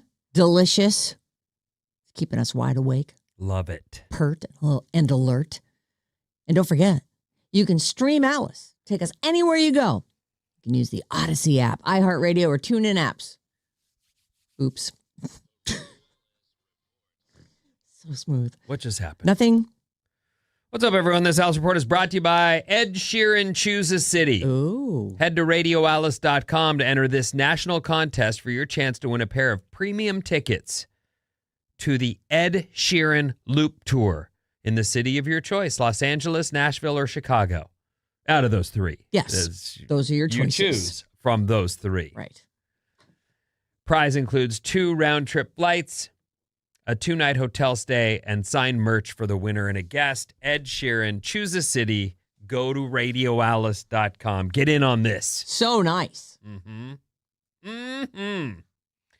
Okay, I got a couple fun stories for you here. Do you know what house burping is? Is that when you burp at your house? No. Okay, then I don't know what it is. And by the way, we were talking about Germany earlier, and you had kind of a story that I'd never heard before, that there's so much sausage on service that So you're much like, get me sausage. out of here. Right. What are we talking? Are we talking about sausage again? Yeah. Ugh. Sausage. And After warm beer. moving to Berlin from Honolulu, this guy named Wyatt was surprised when his new German roommate marched into his bedroom at 8 a.m. and threw open the windows. Oh. It turned out his roommate Laura maintains a strict ventilation regimen. She's. What? Why is are you nodding? happening? Yes. No, I'm just, that sounded really interesting. She does this 3 I'm making fun of you. Okay, well, no, you should be. I got caught there. I hadn't proofread all this. Anyway, 3 times a day, she throws all the windows in the house open. I do this 3 too. 3 times a day. 3 times a day. She absolutely, I don't think it's okay to walk into someone's room No. if they're paying rent and throw their window open. Agreed. But I would do the rest of the house. Mhm. And I do it at my house all the time, especially as we got out of that rain and got some nice days. Even though it's not super warm, I thought we've got to turn the air around in this house. It just gets... It gets stale. We live with a dog and 2 stinky kids. Mm-hmm. It's great to get a change of air. Yeah. But sometimes, like if it's been pouring out for a few days, that's when you really need to burp the house. 3 times a day, this lady burps the house. All the windows in the apartment needed to be opened. It didn't matter whether it was the dead of winter or Oh boy, really? whatever. Air the house out. I'm for that. I like it. I know that if you've got the heater on, that's kind of a bad idea. You're just Oh, letting you don't the have to air leave right the out. windows open for a long time. And actually, that is part of the whole air exchange. So you might want to leave, if you're just going to do it for a couple minutes. I love that this person in the story, Wyatt Gordon, says, I had men and women in my bed that I'd brought home from the club or wherever. Well, And my roommate will walk in and fling the windows open. don't worry, I'm not looking. I'm just burping the house. Don't worry, burping the house. Did you say she was German? Only to be woken up. Though they say here, he says it's pretty normal to roll in really late, almost at dawn in Germany on the weekends. And an hour later, my roommate comes in and flings the windows open while I'm with a new... he's the German. The roommate's the German. He's a guy visiting. But Oh, he's saying I'm in Germany and Got I'm it. living it up there, going out, taking men, women home, Whoever will take me. whatever. Someone take me. Only to be woken by a blast of cold air. Anyway, I just thought, okay, burp in the house. Well, that's what we're definitely going to call it now. I used to just call it, open the windows and air the house out. It stinks in here. Now I know it's house burping. Here are a couple modern home design trends that Oh. people secretly hate, Oh, okay. Secretly? I guess. Granite countertops. I actually feel like they're really cold. That's one of those things that is always listed as a plus if you're home, if you're looking for a place, it's always on that list. Granite countertops. Oh. Yeah. But is it good looking granite or is it cruddy looking granite? What's the alternative to granite? Formica. There's no, I forget what we Wood, got. stainless steel. Stainless Quartz. steel. Sure. We did quartz. Yeah, we did quartz too. I mean, actually, we had limestone counters at our last place, and you don't want those. Why not? They are a maintenance nightmare Why do you say? because they're porous, and you have to Seal them? You got to seal them all the time. They stain really easily, and actually, so marble is also it stains, it etches really. Like if you leave a lemon on it, now you have a lemon mark on your. They just get very beat up. But granite is great because it is pretty much maintenance free.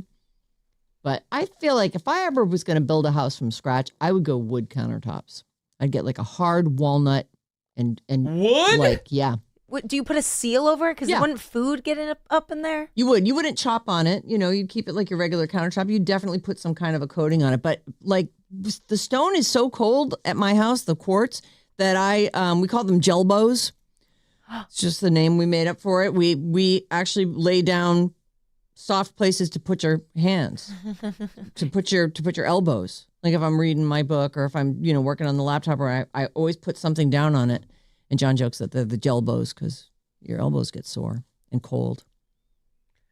Jelbos. Does everything have to be perfect in your life? It just needs to be comfortable and cozy.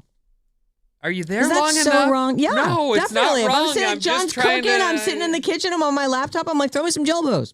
Throws them over, put my arms down on them. They're just folded tea towels, dish towels. Huh. Put my arms right on them. Some jelbos. And so John's cooking and you'll just sit there and do whatever, read a book or search on your laptop. Yeah, or if we're having sandwiches and our elbows are on the table, jelbos. You put stuff down. Yeah, because otherwise it's just like hard. It's really hard and cold.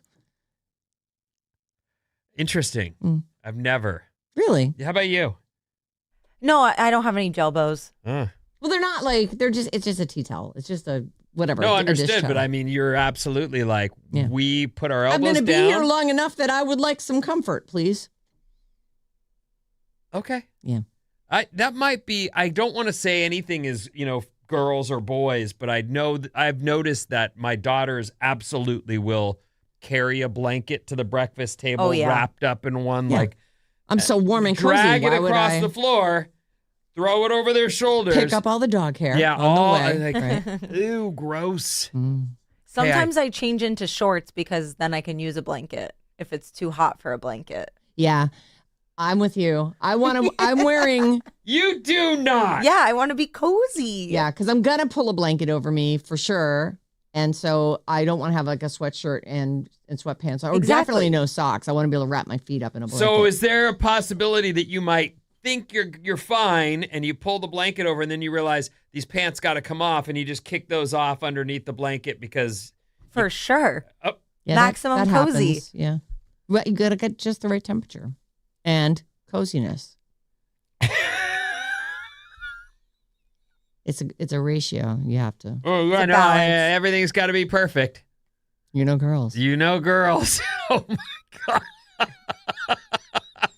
No, my elbows get sore. That's all. I got to change into shorts Not like a so I thing. can wear a blanket.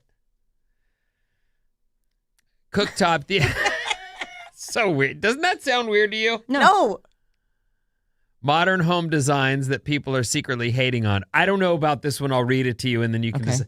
Let's talk about home designs or floor plans. Anytime the attached garage connects to the house through a bedroom, a closet, or some other weird connection, it's ridiculous. A garage needs a mudroom connection where you can drop your coat, take off your shoes, etc. Agreed. It should be close to the kitchen so that you can leave the groceries. Yes, I All agree. that is you agree. I do agree. I feel like the mudroom is a crucial part of a house, and that is where your laundry should be too. Your laundry room should be right there. So you walk out of the garage, you drop all your crap. You should have like a little cubby to hang your stuff in, and there should be a laundry machine right there, and that's where your laundry room is. And then the pantry could be the next stop. You could put the stuff in the pantry and then walk out into the kitchen with your arms free. And then put your elbows down on the cold quartz countertop on your jelbos. And watch your husband cook. All makes perfect sense to me. 800-400-3697. Do you need everything perfect too? Let us know. Yeah. People do. With this conversation, our forefathers, they wrote FOUR fathers, by the way, and ancestors just smacked themselves in the forehead and went, what did we create? We've gotten so soft as a culture. We're definitely soft. Yeah, under the plush blanket. Yeah, super soft blankies, nice cozy pillows. So cozy. A comfortable soft. couch. Listen, there's nothing wrong with wanting to be comfortable, Vinny. I just, it doesn't occur to me to perfect every single thing. Well, you should look into it. You know what would be perfect if I had something to put under my elbows? It's never occurred to me. Yeah. Well, You think that's crazy? Some girls, when they wash their face, they have these special little things they wear on their wrists. It's almost like a towel for your wrist, So that and it then a does- towel for your, or like a headband towel. Yep. So that when you rinse your face, the water doesn't drip down your arm because that's uncomfortable. yeah.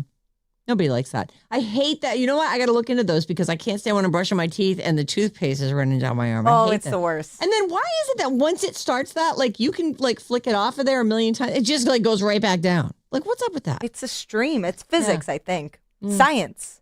Da-da-da-da. How hard are you brushing that you've got a foamy pile running down your arm? It just happens. It doesn't happen to me.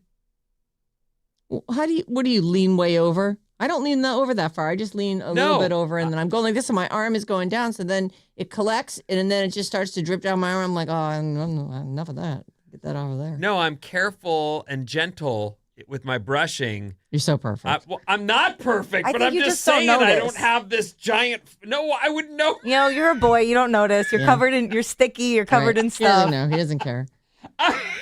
I always pull my hair back too because when I brush my teeth, it definitely is going to get in my hair if my hair is hanging down. You So have I have to. have it pulled back. That's at an absolute minimum. Yes. Right. That's the least you can do.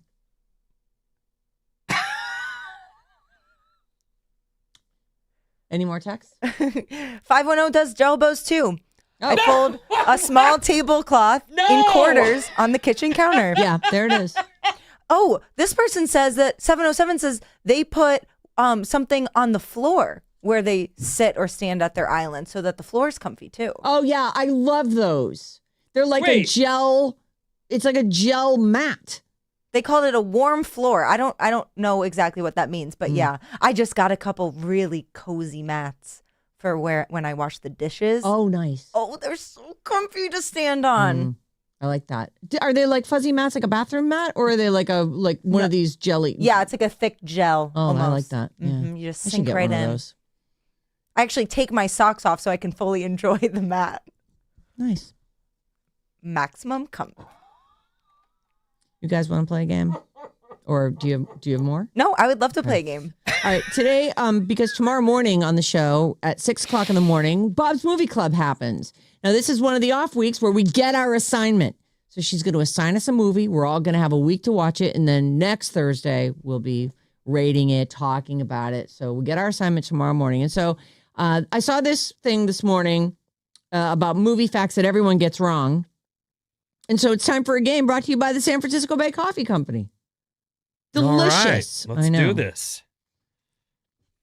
Just a few of these. And you guys can agree, you can disagree. It's fine. This is not like a multiple choice or anything.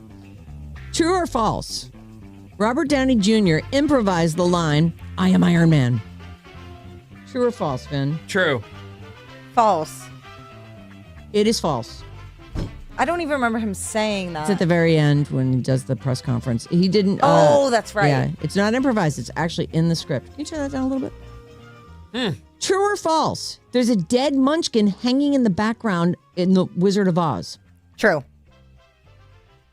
False. False is the correct answer.